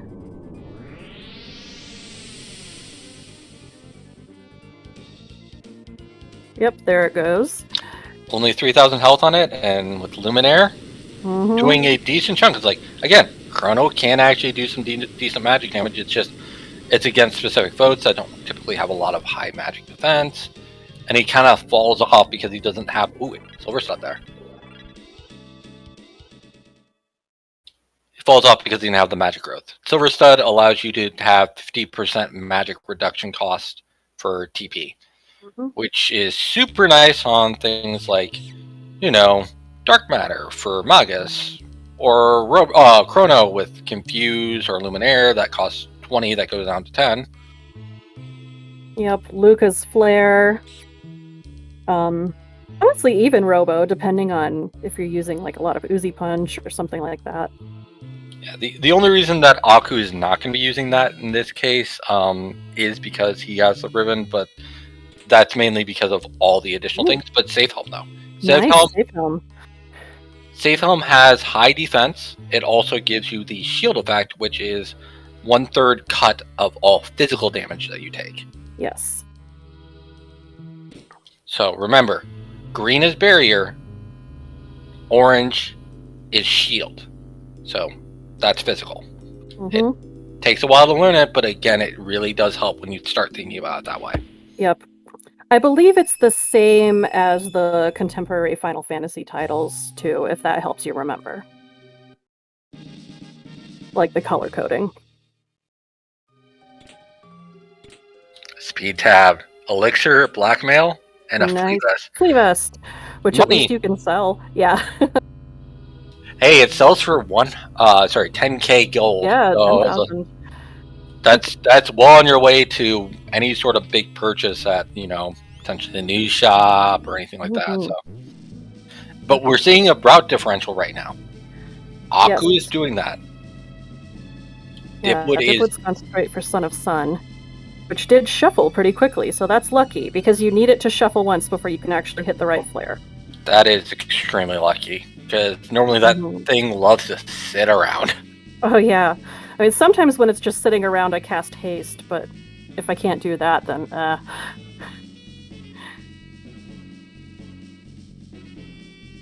The good news is, like, Dipwood, I believe, found it on his second try already, so he's in good spot at this point. With high-speed characters, he should be able to clear it in one round. Which, again, he's going to get closer to that 230 point. All right, and we've got from Arisdome, Dreamstone. That is a wasted thing. So that means that Aku feels behind again. Because that is the one thing you don't want to find, because the other two ones will have either go mode items or a fetch quest item. So the only way that Aku kind of catches up sometime here right now is if Son of Sun has Prism Shard. Or Jerky. Jerky could still be out there. Yep.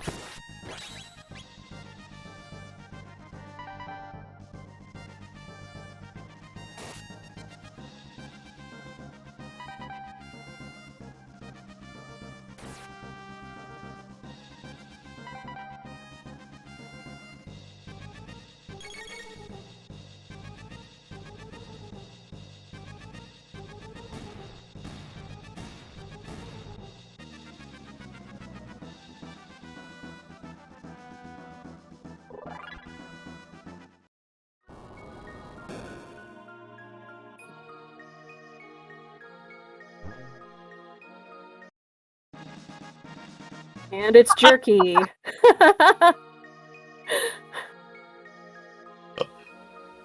Ladies and gentlemen, this is the gamble time. This is... For Dipwood. Does he immediately go Genodome or does he go to Aristome? He's going Aristome. Or turn in the Jerky, I suppose, but... So here's the thing. That's an odd... It's such an odd gamble, turning in the Jerky. So here's the thing. So, we know that all go modes need to be unlocked. So we're missing two things. We're missing the hilt, we're missing the ruby knife, and we're missing the Chrono Trigger. Chrono Trigger, yeah. So at this point, that means the trial is blocking two things. Mount Woe is blocking one thing, and Genodome is blocking one thing. Oh goodness. That is... I think it's anybody's game right now. That is a prisoner's dilemma. I know the one that they're not going to do. They're not going to go through... They got the Dreamstone at this point, so Woe's off the table. Nobody's going to go Woe. Sorry, guys. But it's... You have to go Genodome. That's the only option.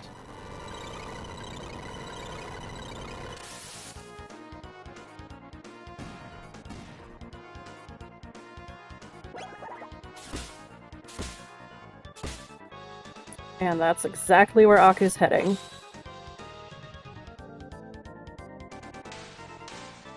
Because, like, the thing is, like, Genodome could have a go mode, and Woe could have Prism Shard or something like that at this point, or a fetch quest. Or Genodome could have a fetch quest. I'm like, it doesn't matter. You have to go Genodome because it's the only thing on the map.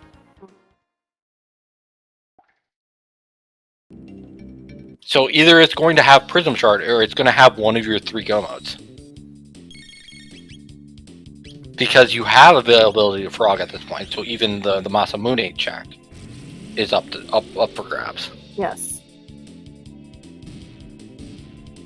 So any of the 4 items is go mode. It's going to be go mode either with a fetch quest or it's going to be go mode immediately. Mm-hmm.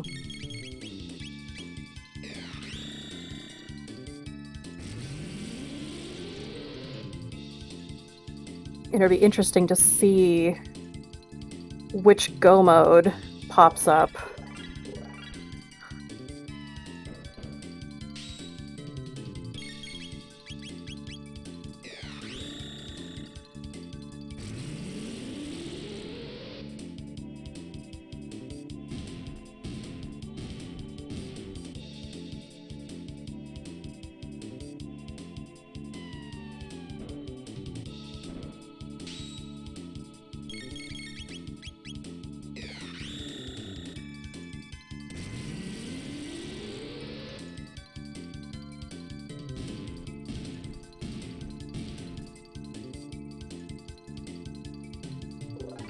Okay. So why I think both runners are going to go Geno. You could technically go do Dreamstone, go through Time Randomizer. And if you're fast, you can probably get through it in about 5 to 6 minutes. Mm. But then you have to go through WoW. And if you're extremely practiced, like Dipwood is, you can get through WoW at this level in, I think, about 4 to 6 as well. But I'm like, Genodome, even if you don't do conveyor belt skip and you do it, the quote-unquote proper way, or the way that doesn't involve you hitting a 7-frame trick. Yes. Which is one of the hardest tricks in the game is conveyor belt skip. Mm-hmm. It still is going to take you around 6 to 10 minutes, depending on how practiced you are with Genodome. Because that opening fights take around 2:30 to 3 minutes, depending on how much text you have. Again, Dark Matter, Silver Stud, it's going to be relatively fast. Mm-hmm. But you kind of get used to these things with doing Lost World Plus.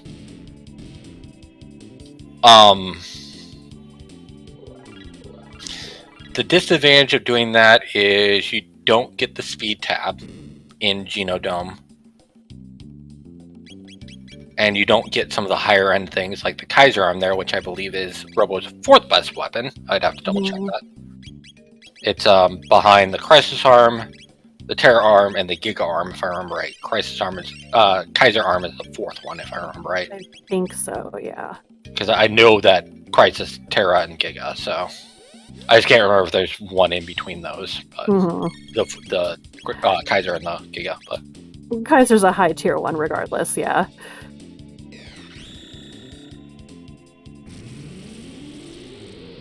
Dipwood's picked up the Sunstone, the charged Sunstone. It takes all of probably 30 seconds to grab, but it could matter. It could matter. In a run like this, it's good insurance because you can't guarantee you won't have to go do the trial. I mean, it's also kind of on the way because it's on the same side of the map as the Genodome, so. Yeah. The thing is, this is a double elimination tournament, so you're going to see these runners again no matter what, but this is tight for this competition. Mm-hmm. I didn't think that we'd be an hour and 30 minutes in here with no go mode at this point. That is extremely rare. This is what happens when the seed's going to troll you. The seed is going to troll you. Indeed. Although this is a seed that I rolled, so of course it's going to troll you.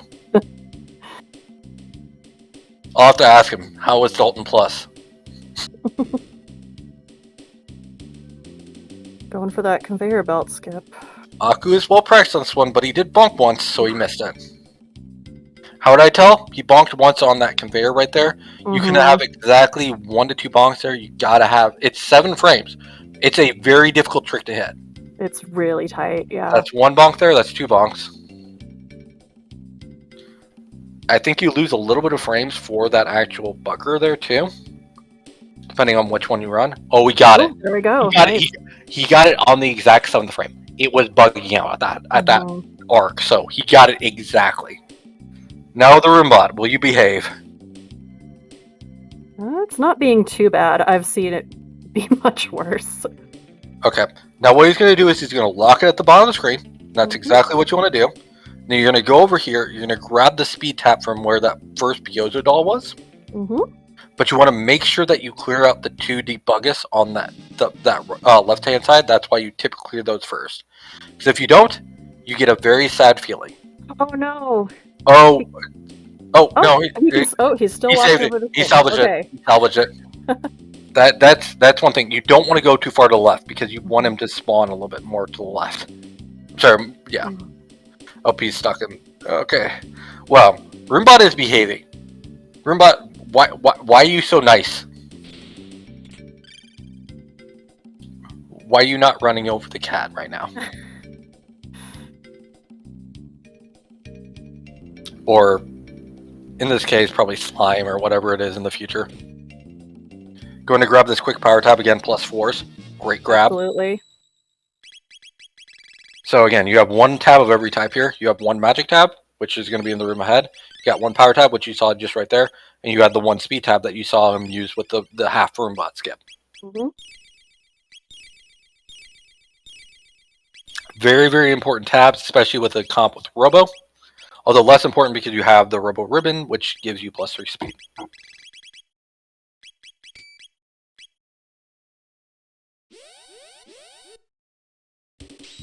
And laser guards, but we have fast characters and don't have to worry about them getting in the first turn. Yeah, that is very true. They only have about 400 HP, so even with like a low character, like a Chrono with Lightning 2, for the most part, you're not really in danger of actually doing less than 400 and causing a mass suicide from self-explosions. Yep, you just got to get that first turn.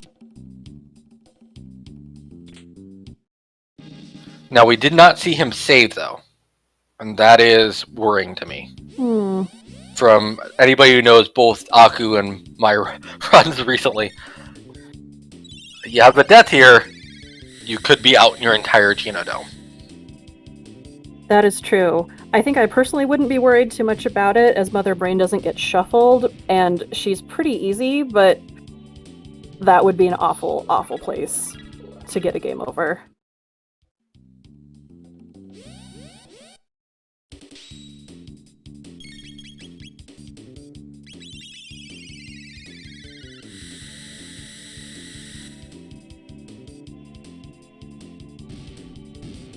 I'm still waiting with bated breath. Now, Dipwood is doing it proper. He's not going for conveyor skip. So this is the standard way that you do this if you don't know how to do that tech. Again, it is among the hardest things in the game to do. I would say conveyor belt's probably number 1, I would actually say. I'm like, I can't think of anything that's really a harder tech to do at this point. Yeah, I mean, that skip in Dactyl Nest, the one with the rock and the monkeys, is pretty hard, but... Oh yeah, the 1 pixel window. Yeah. Yeah, that one's... You can get a setup for that one.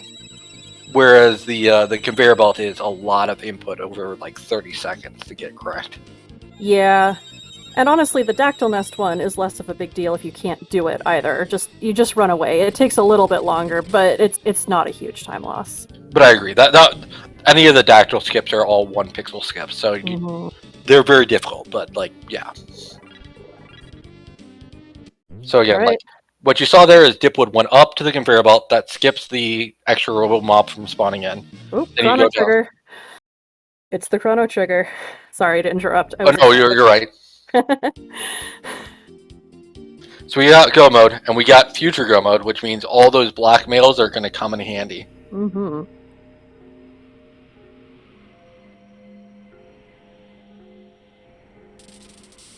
But let's just see. So we're going to check our times here, because this is going to be our biggest indication of how far Aku is in lead. Now that's a shock to me. I would not have predicted that one with how Dipwood has been playing, but he's going to... No, he's not. Okay, so he's just going straight in. He likes his party comp. He's going to use this party comp. So we're going to see a difference here. The main difference is a Robo versus an Ayla.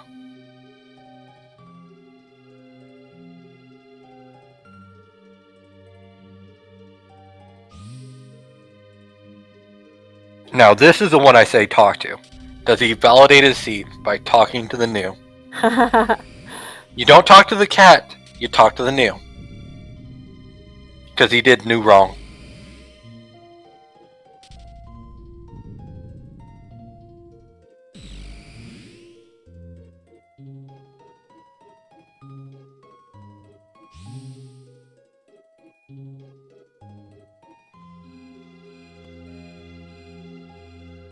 My man.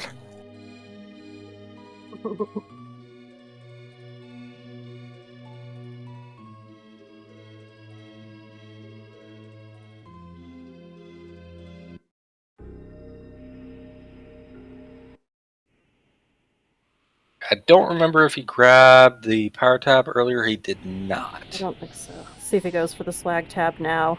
No. With this. Oh, he is. Oh, yeah. He's going greedy. Can he make it? As long as if you look at the snow patterns on the ground, as long as you look at that and you can use that to know where the tree is ahead of you, it's not too hard to grab the tab, I find. I think it's also having to do with the menuing speed too, if I remember right. Because sometimes you can get delayed slightly on the pickup on that tab.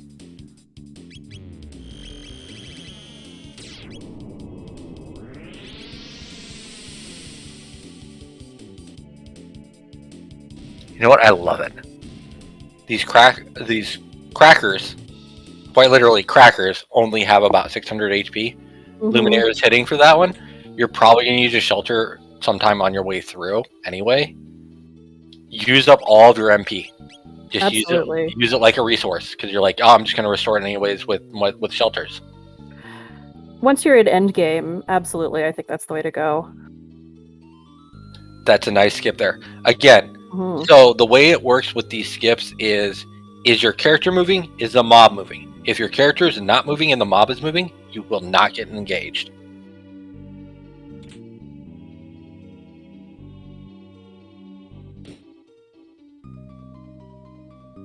We have dipwood on the mother brain fight. I'm sorry, I forgot exactly, so I'm going to go with this. He's going to go into second part of Death Peak at probably around 139.40. Yeah. 139.32. Okay, 139.30. It was about 136 of something. I don't remember the seconds anymore when Aku left Genodome. But again, like, we are within about 5 minutes for both of these runners, and it's been a full seed. They cleared everything. Yeah, this is absolutely still anybody's game. We don't know what bosses are going to pop up in these upcoming slots. The good news is, like, we actually did clear out Terramutant at this point. That is the good news. Yes. Which means you could get something fairly easy like Zombor on the Black Omen, which is always pretty welcome. I mean, he's got a lot of hit points, but he doesn't do a lot of damage. That's the big thing about Zombor.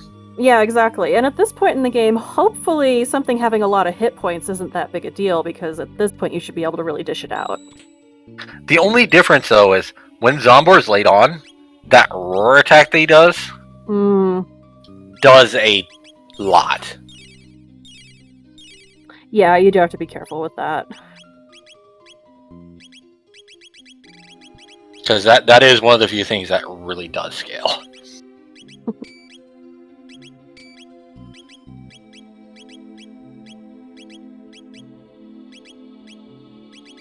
Interesting. He has blackmail. He equips everything with the highest physical damage. Again, this is a double tier boss. Here's Zombor. It makes sense against the mutants to sometimes do that, but I'm like, if you have red, you typically see a red at this point, but we already had Terra Mutant, so you wouldn't really use red. And black wouldn't work against Mega and Giga, so like, it makes perfect sense to actually use something with a decent chunk of physical damage at this point.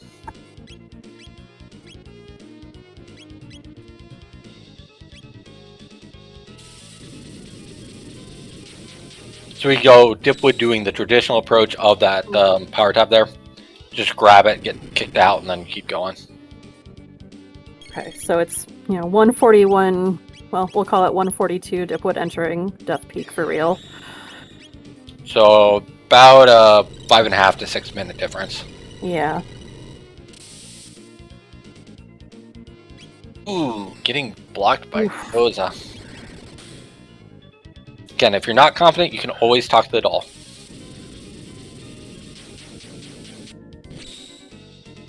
Volbia, boss swapping, I think, is not necessarily new to the randomizer, but, I mean, it's newish, but in terms of playing competitively, it's pretty new. So, so answering that question in full aspect, the double boss switching, like it is in this particular case, because this is a 2-part boss, that is very new. Yes, yes. For official release. Like, it was on, in my opinion, what I call the beta release, which is the GitHub release, and the official online 3.1, that was the new patch for that one, where it basically put it in full implement.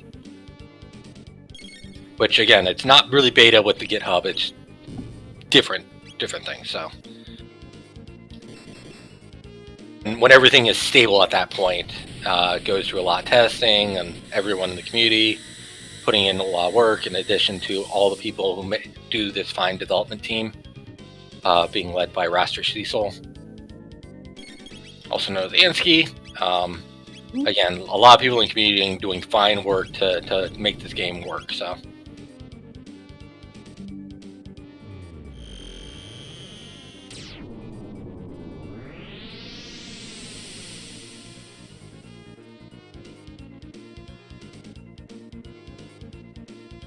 I'd heavily recommend taking a look at that GitHub or going to ctjot.com if you're looking to play it yourself.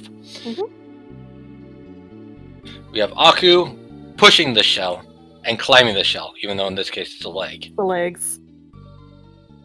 And I really enjoy how if it's not the lava shell, it's a piece of a monster that animates. It just makes it like really gross for some reason. It's funny. So we have a longer cutscene in the game. Again, great bathroom break time if you're looking to run this game.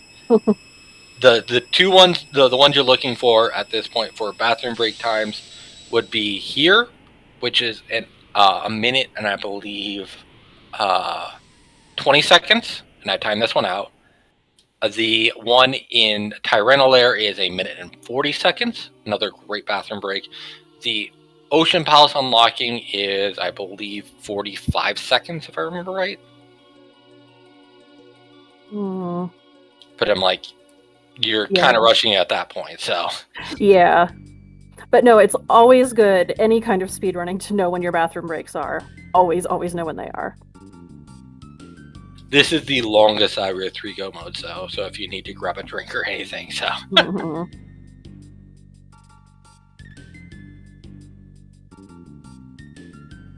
But we see Dipwood is already on Zombor at this point. But again, like, Zombor is in a late spot. He doesn't have that 1200 to 1400 HP that he normally has. So it's one of those where, and the thing is, like, you can't damage part of them with fire damage or shadow damage. Like, each segment has one that heals, one that damages, so.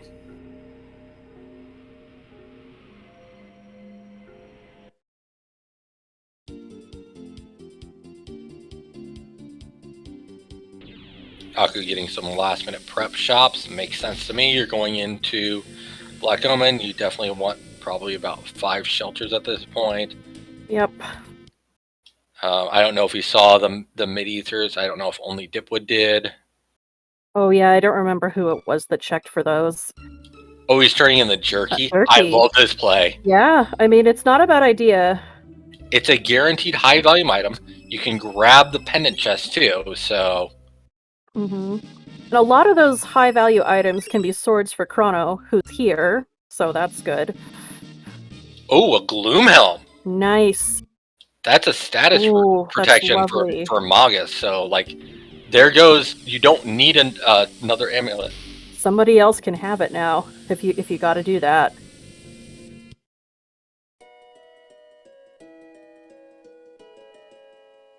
Wonder shot, aw.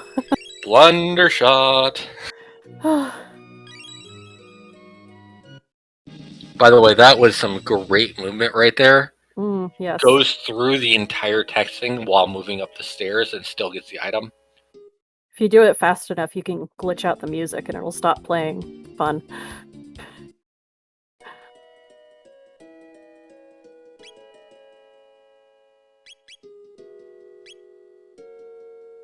Five revives. Well, if you need more than that, it's a bad Black Omen anyway, so.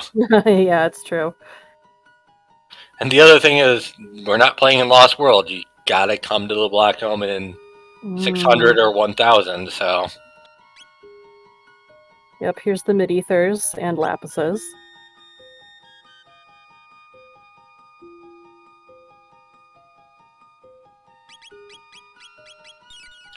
But again, Dipwood is now in the cutscene right now. How much time has Aku wasted off of his lead with the shopping trips? And will that make a difference?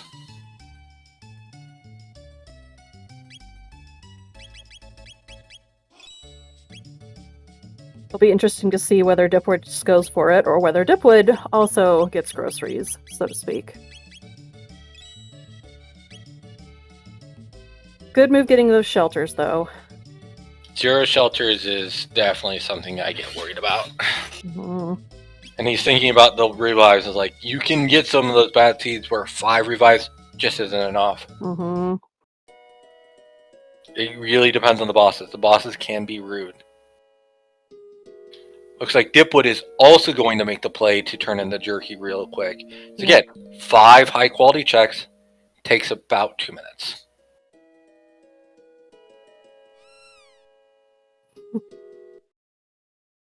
Aku has pet the validation cat. Alright, and it's 1:49 on the dot as Aku enters the Black Omen.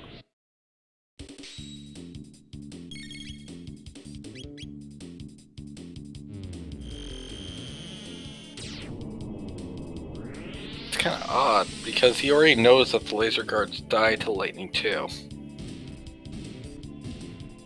Yeah, possibly he was just mashing through.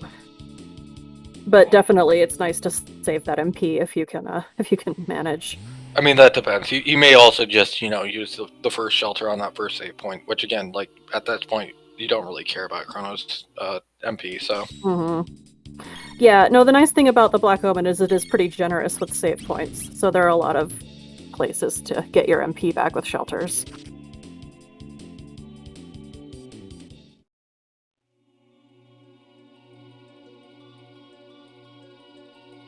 Skipping the first rowboat fight. Nice. Alright, and here are the goons. Goons have decent EXP if you want to kill them. The big way to kill them is, Flare, yeah. Luca Flare, or the best tech in the game, Firewall with Ayla. Yes. But I'm like, other than that, they resist a lot of things. The other ones that I believe the only other magic that works on them is magic, if I remember right. I believe you're correct. Yeah, I'm pretty sure they soak lightning at least. Okay, and I think Dipwood is now about 1.5 minutes behind. We said 1:40 on the dot, yeah, so yeah. So all of that, and again, like, am I glad that Aku made those choices? Yeah, he's completely out of shelters. He was nearly out of mid tonics. Mid tonics are going to be his main healing. It made perfect sense for him to get groceries right there. Yeah, you got to do it. But it's all time against the clock, and well, that's why speedruns are the way they are. Risk versus reward. But right now we are going into a neck and neck race inside of the Black Omen. These are both going to be a plus 2 hour seeds, which just shows how nasty the seed has been. Yep, and some seeds are just like that. And before I get banned from rolling seeds for the rest of this tournament. And people was like, oh, Anski seeds are bad. It's like, hi, I'm notorious. I rolled a really bad practice seed the other day that was worse than anything I've been given by anyone else. So at this point, I'm like, just whatever. banned from every other randomizer community for rolling seeds for tournaments because of how bad the seeds I roll. Oops. To the point of I can start to predict them. I was like, hey, what if Jerky was there?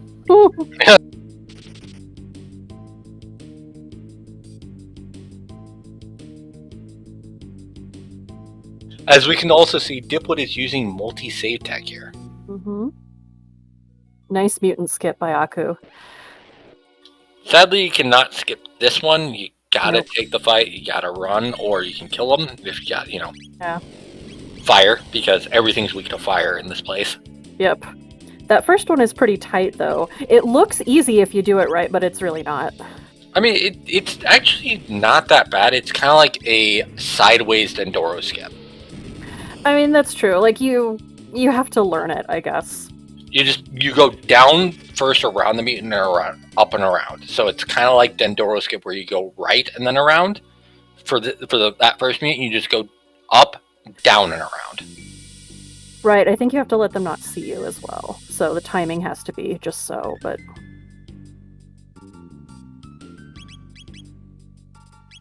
Wow. We saw Dipwood get a lucky skip on those eyes. Oh yeah, that was super lucky. Jealous.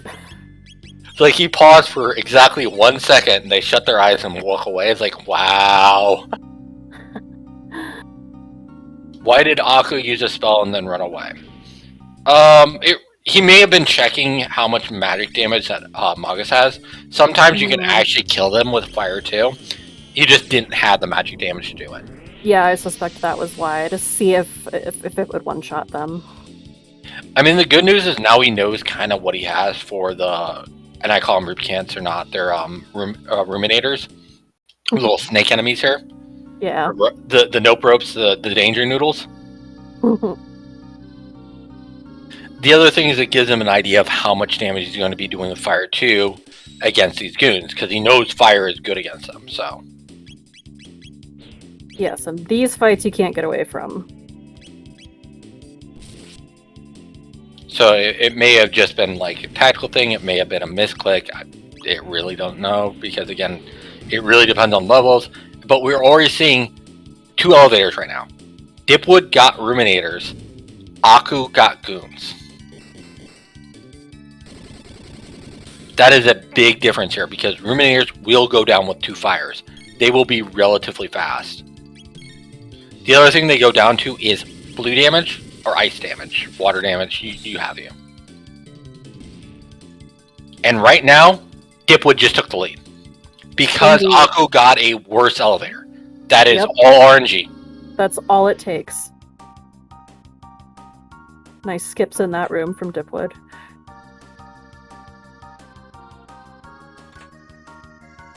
Another speed tap. That's you.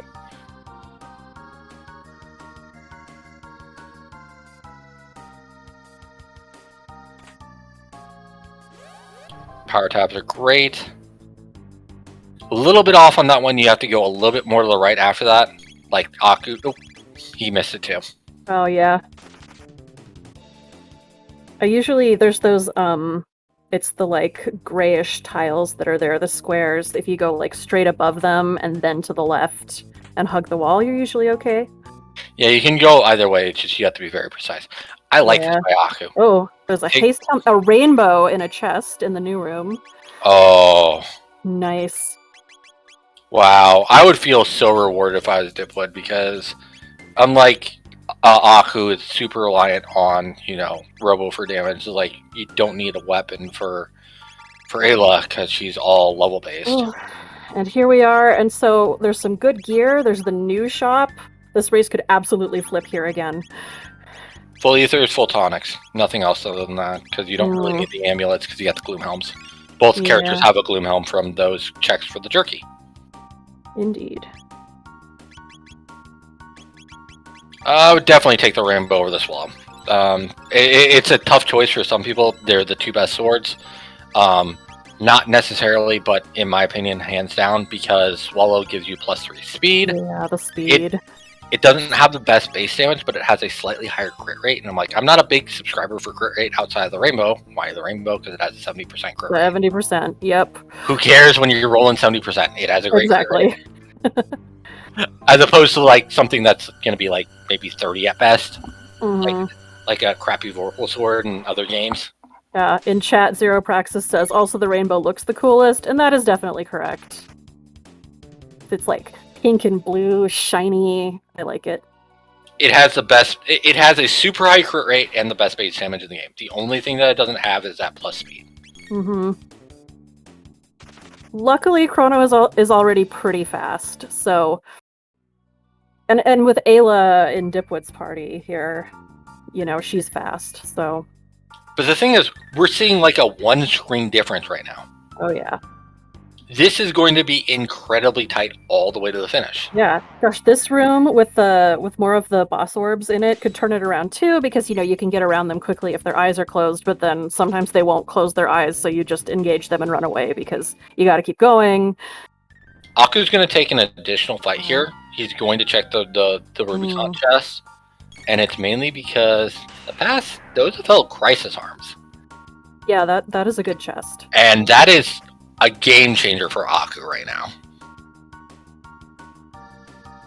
Especially since you can potentially run from this fight. Oh my goodness, Ooh, that's huge. Lovely. Okay. That could be a deciding factor. That could be a deciding factor, guys. That is the first Mega Elixir I think that we saw. I think so. I haven't seen any others, at least. And we haven't seen any ones with the shops. That means Aku has security on Queen Zeal and Mamuchi. Absolutely. Oh my goodness, that's huge. All you need to do is pop it after her halation, and you're pretty much good. Not only that, he skipped that fight. If you saw that, those are near frame perfect clips there. Those are intense.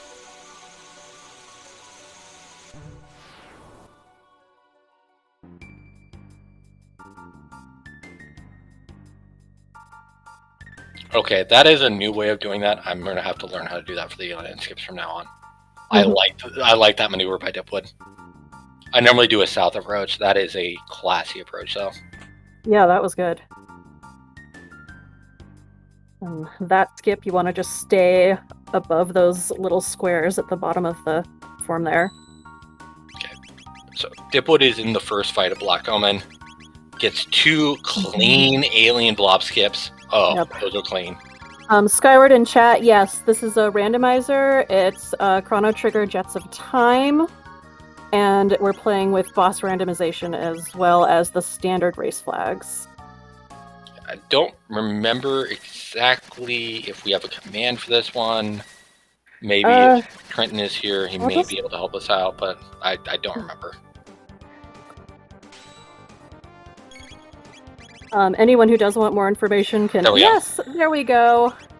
I couldn't remember if I remembered it, but I did, so... That's it. But yeah, you can check either any of those links there if you're wanting to learn to play. You could also try either Googling Chrono Trigger Jets of Time, or you can try ctjot.com. It's the official site for if you just want to get in and play, if you have a working ROM of Chrono Trigger NA.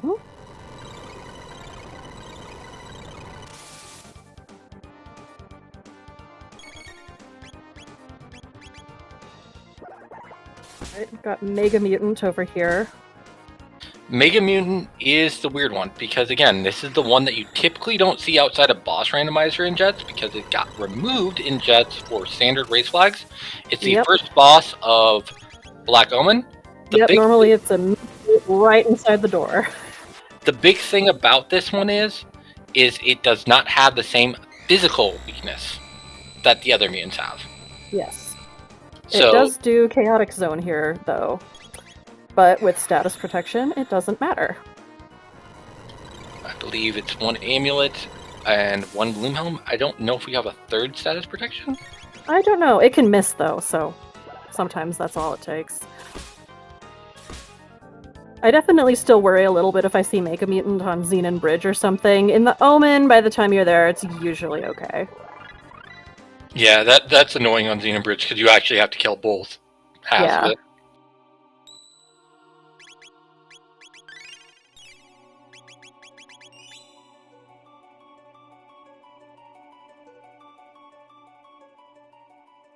So Aku is exactly one boss fight behind right now. Yep. No, it's Mega Mutant. But Aku has level 31. I didn't catch Dipwood's levels. I'll try to pay attention to that next time. Let me Dipwood on the second elevator. Okay. I typically tell by their HP pools and how much does Ayla have. Oh, yeah, no. He's about the same. In fact, I would say probably Dipwood is about 32 at this point. Okay.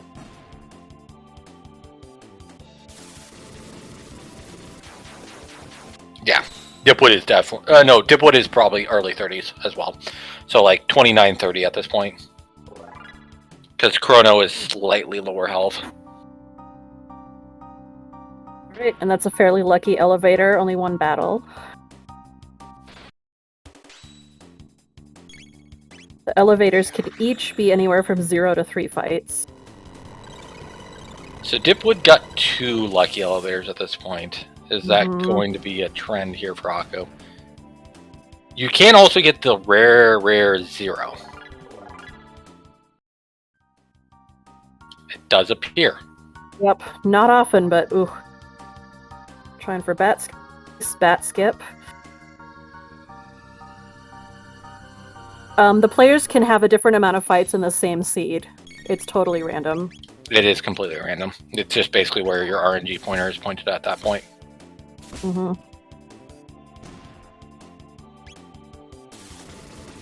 I see over here, Aku's gotten hit by the, well, it's Chaotic Zone, but it actually acts the same as Obstacle in that the status effect is randomized per seed as well.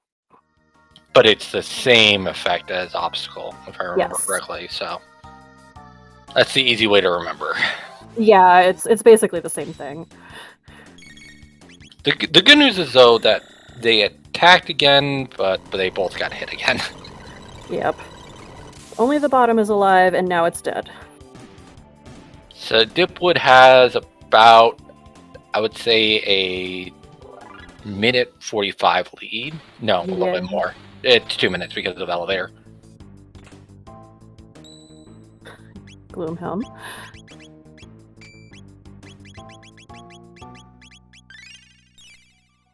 That is the main problem, though. It's like until Ayla gets that mid 30 tier, she doesn't really have the MP at this point to triple kick.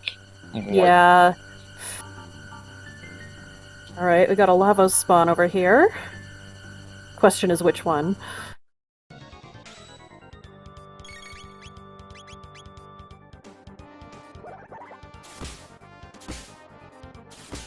It doesn't matter too much which lava spawn it is. The Elder lava spawn that would normally be fought on the Black Omen versus Death Peak in the original is kind of meaner with its attacks, but you do the same thing to kill it, so... If I remember right, it just typically has just a little bit better stats, and that includes speed. Yes. That's a bigger thing. Volbia, I believe this one is normally Terra Mutant and the lava spawn is next. If I'm... You are correct. Yeah.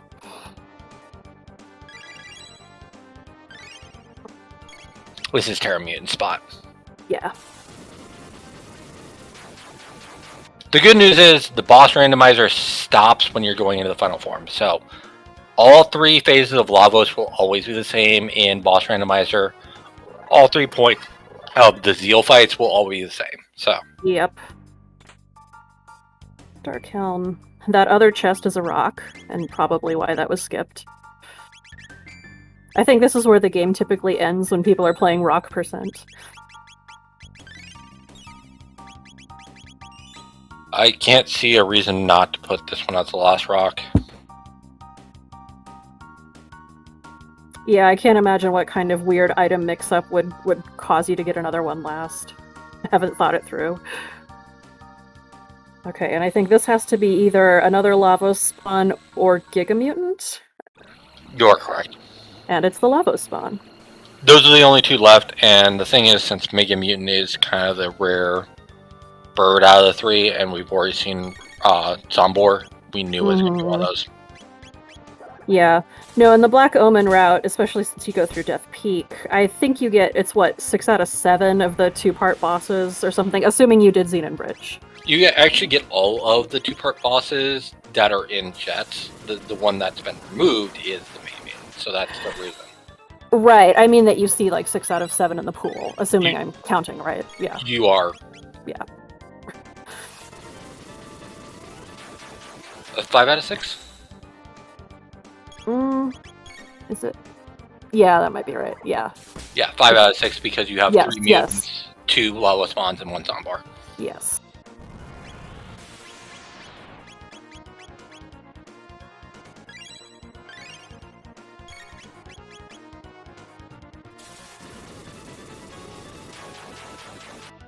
Again, the main things to watch out from the lava spawn is you either want black or blue damage. Again, why black mail and like mermaid caps and stuff like that are useful in this place is because of how consistent black and blue damage is here in the vanilla game. Yep. The exception being like Terra Mutant, who does red damage. So All right, they are neck and neck. It's like a 6-second difference I just counted or something like that. Although Aku has gone back to... no, because that was the other lava spawn, I'm sorry. Yeah, dipwood has completed both lava spawns. Aku's the second one to complete. Like, the rooms look the same. Yeah, it gets difficult. Hey, look, we got Falcon hit. Who wants to go defeat? Who wants to go defeat Black Tyranno?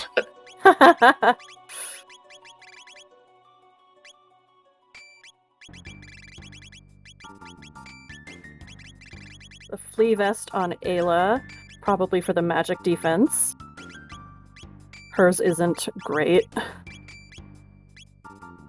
I mean, I see it. It's like, it makes sense. It's like, you can also try and greed the Mammoth Machine potentially at this point with how much health that she has. And what I mean by greeting the Mammoth Machine is basically going to try and kill it before it gets its first attack off, which I wouldn't recommend with this particular party because you don't have those big dual attacks to do 12,000 HP. Yeah, you gotta have pretty specific setups to be able to do that most of the time. But I mean, like, we're seeing some big damage from these robo punches. They're just not scaling as well as Ayla. That's kind of just happens. Like, you don't get a crisis arm. It's kind of the big thing with that. However, it is much cheaper MP wise, 15 versus 20. Yes, definitely. So will we see the standard play here? Like, if you got some Lapises, what you can do is you can set her up to be almost dead. And then use a couple Lapises and then finish her off. That way you can go for the greed. I don't think we're going to see a greed tech here, though. I think we're just going to see a heal, maybe some magic walls, stuff like that. Yep. All right, there's Zeal. Ooh, a gold stud dropped. So if you can get the menu glitch, you can use that. Dipwood. Very good. Yeah, this is also the easiest one, I think. Oh, and that's actually massive because at that point we got 5 MP triple kicks. Yeah, that's... At exactly 70 MP. Oh, he is set. Beautiful. 14 triple kicks before you need a reload. Zero Praxis, I don't know if Ayla's picked up Dino Tail, but since this isn't the Ocean Palace route, I don't know that it would be used as much. You don't use Dino Tail. Triple kick will, on average, do better damage, and you have to stay in danger range. You just don't want to do it.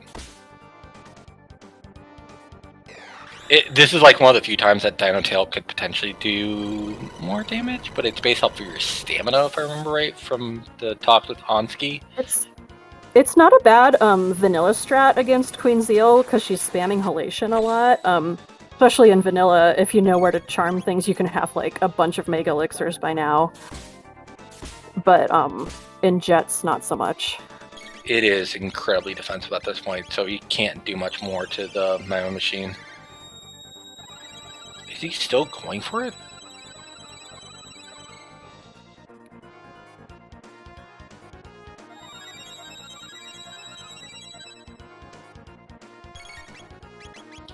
he's done like 7,000 damage.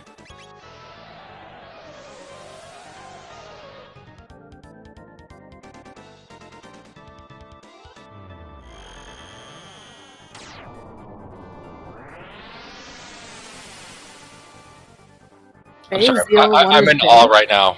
Yeah, no, same. Zeal 1 is down on Aku's screen there. He might have this. He needs a real high roll though from this dark matter. Ooh, okay. Oh my goodness. That is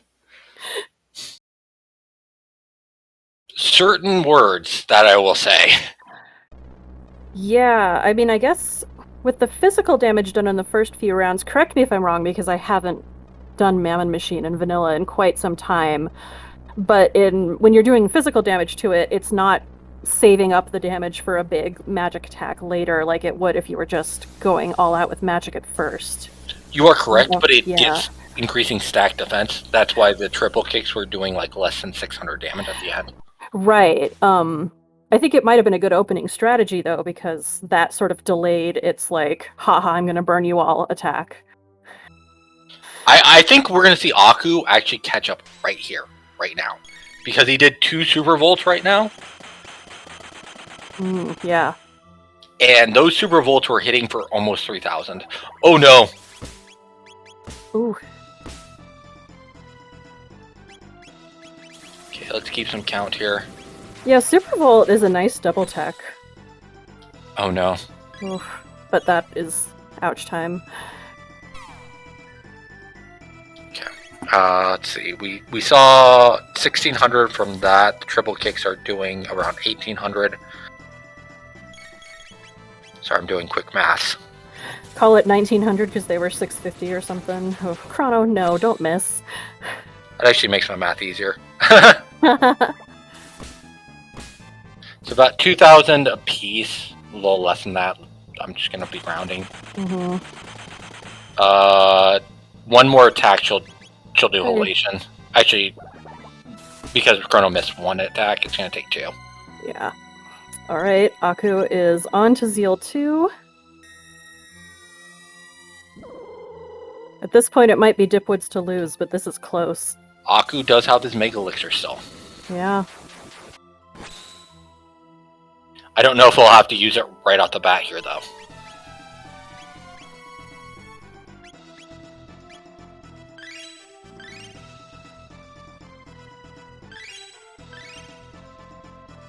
Yeah, he's just going to use it right here. Uses 2 elixirs. Dipwood is in the driver's seat at this point. Yep. He's just going full in. He needs exactly... Oh, and he gets a lucky MP Buster. Man! Yep. Oh, wow. Oof. Okay. Well, that's obnoxious, but still a green dream. Yeah, I'm thinking this one's about wrapped up. I'm sorry. It's like, with that MP Buster there, Dipwood has exactly 1 more attack after this point. Yeah, I lost count, but it's definitely close here.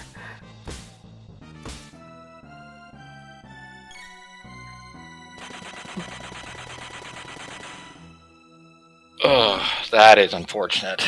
Ooh.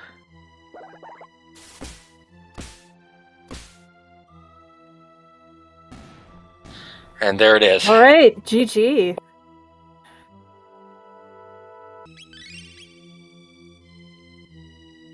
Congratulations to Dipwood. That was a great race. I mean, it still is a great race. I mean, Aku is doing a good job here. Robo is doing good damage. Yeah, he's going to lose by probably... I'm assuming double elixir here. It's going to be exactly... Ooh. Yeah, it's going to be like close. It's like less than 2 minutes. Like, that's how close this one. When you got to clear everything... Again, this is a double elimination tournament. So you're going to see more of Aku here. But that is a heartbreaker at this one. We will not be joined by Dipwood for the interview, but Aku is going to be finishing this one up relatively soon. He's smacking it in. Again, we're seeing some big damage from those Uzi punches, from those confuses. It's going to be probably around. And I think any time now. I think It's going to be 2 more attacks. So. yeah. Yeah, because you're getting a little bit less, only slightly, from the Uzi Punch. Mm-hmm.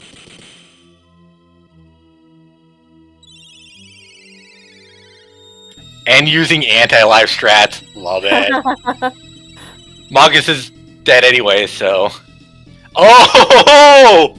Take that, mother. Oh! The final kill with the anti-life. I love the class.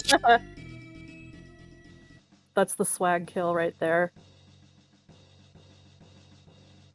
Oh, GG, Aku. That was good.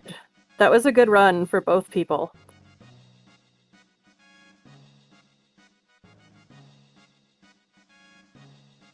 Oh man, that is... I mean, opening race of the tournament.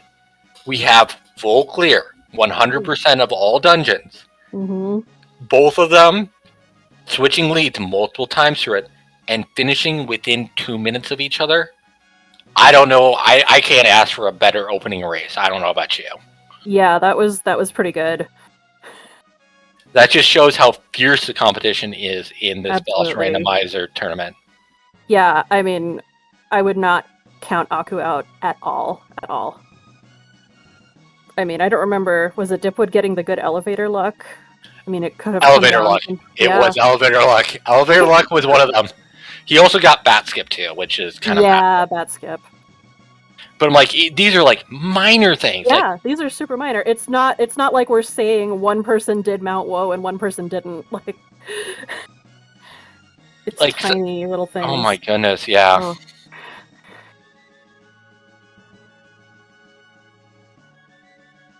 A slight deviation. So, like, we saw Dipwood take Dactyl Nest. And again, like, Ayla there carrying his team. Absolutely. We saw a difference for Aku. Aku didn't have as much speed in his team.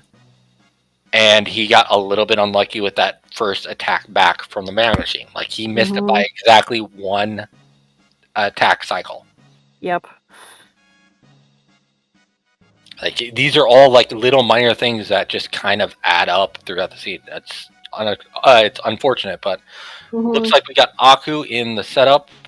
Maybe he'll be joining us in just a second once he gets ready. But I mean, like, that is a heck of a run. Oh, yeah. And it's a seed that, at this point, WoW had to have the Prism Shot. It had to have the Prism Shot. It's the only thing it could have been. Oh my goodness, this seed was... It's one of those seeds. Oh man, that seed... Because it would have been Prism Shell at WoW, and the 2 items that you would have gotten from the shell are the hilt and the ruby knife. Oh my goodness. Oh, yeah, that would have been nasty.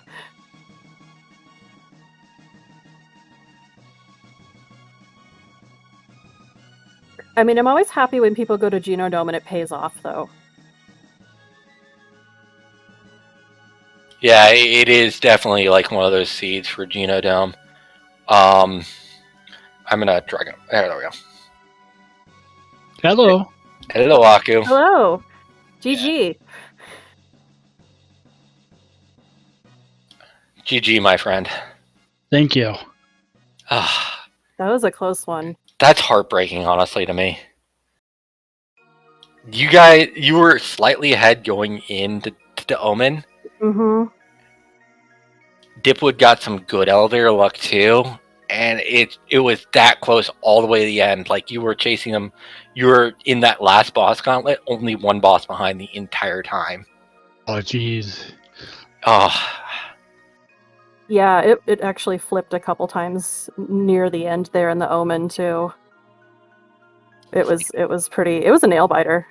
Like, the entire seed was back and forth and back and forth and back and forth. It's like you do one check, and then Dipwood would get ahead, and then he would go back, and he would, like, that Dalton Plus for Dipwood, or you making the early Cathedral dip, and it was like, it became a nail biter because, like, oh, well, we need to do Gate Key, and it's one of the places that could soft lock you. It's Terra Mutant on Xenon Bridge, which is just terrifying. Yeah, it's the last thing anyone wants to see. Yeah, I saw that. I was like, I'll try it. And then I couldn't, so I had to come back. Like almost everywhere I had to come back early game. I mean, like, we basically had, it was desert progression with gate key. So that is, it's one of those seats. Like, there's only 3 to 4 early game checks, and it's just like, you can get just completely stonewalled. Right, and the other go modes were behind Mount Woe. Yep. Which had to be Prism Shell because that's the only option, because the last 2 items had to come from trial. Right. I am sorry that I rolled to that for you, but I'm glad I did, because 100% seeds are very entertaining to watch.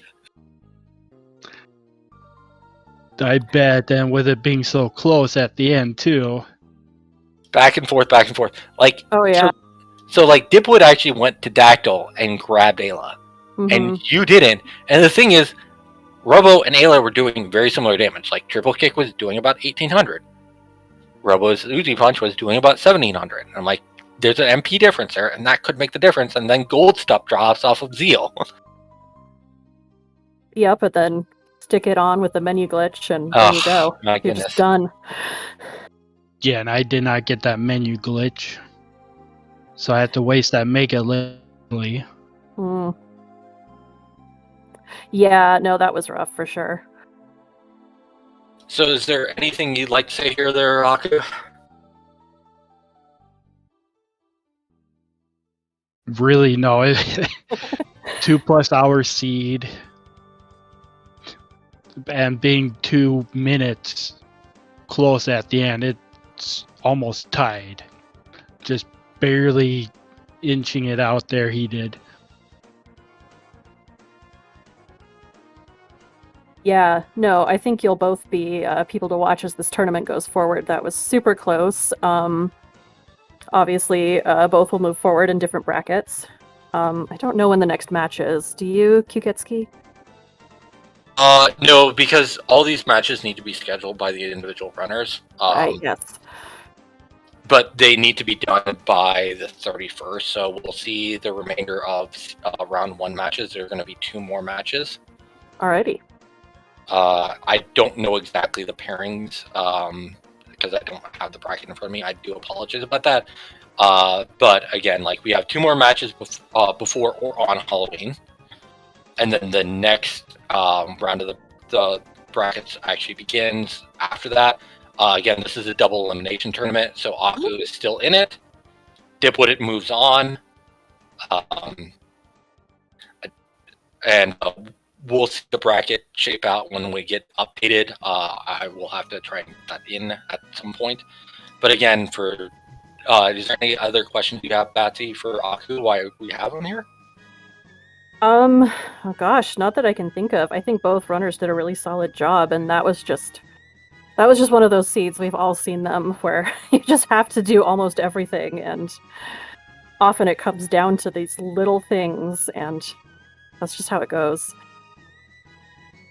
Okay, so this is again the SGLIVE tournament for Just Time. This is Boss Randomizer. I'm going to put up the link again in chat for anybody interested. Those are your major links. We also have ctjot.com is the way you can do it online if you want to do it through like an online generator, similar to other randomizer communities who have those. You can always go there, but I'd heavily recommend joining the Discord if you're interested at all playing. I want to give a huge shout out to Dipwood and Aku for providing the race tonight. It was entertaining. Congratulations to Dipwood on the win. Better luck next time in the losers bracket there, Aku. Second chance bracket. I want to thank my co-commentator, Batsy. Thank you for having me. And Zero Praxis, who is doing tracking for the first time tonight. Yes, did a great job. And everyone in the SpeedGaming community for providing restreaming and a place to host us tonight. With that being said, I think we're going to wrap this one up. Again, thank you guys for watching. And we have, as Mian said, McStruff Ninja Tuna versus Saint Bond Jester, and Smirk JD versus Azure Kale coming up this weekend. So pay attention. We will be having those later on this weekend. And see you guys in the near future. All right, everybody have a great day or evening.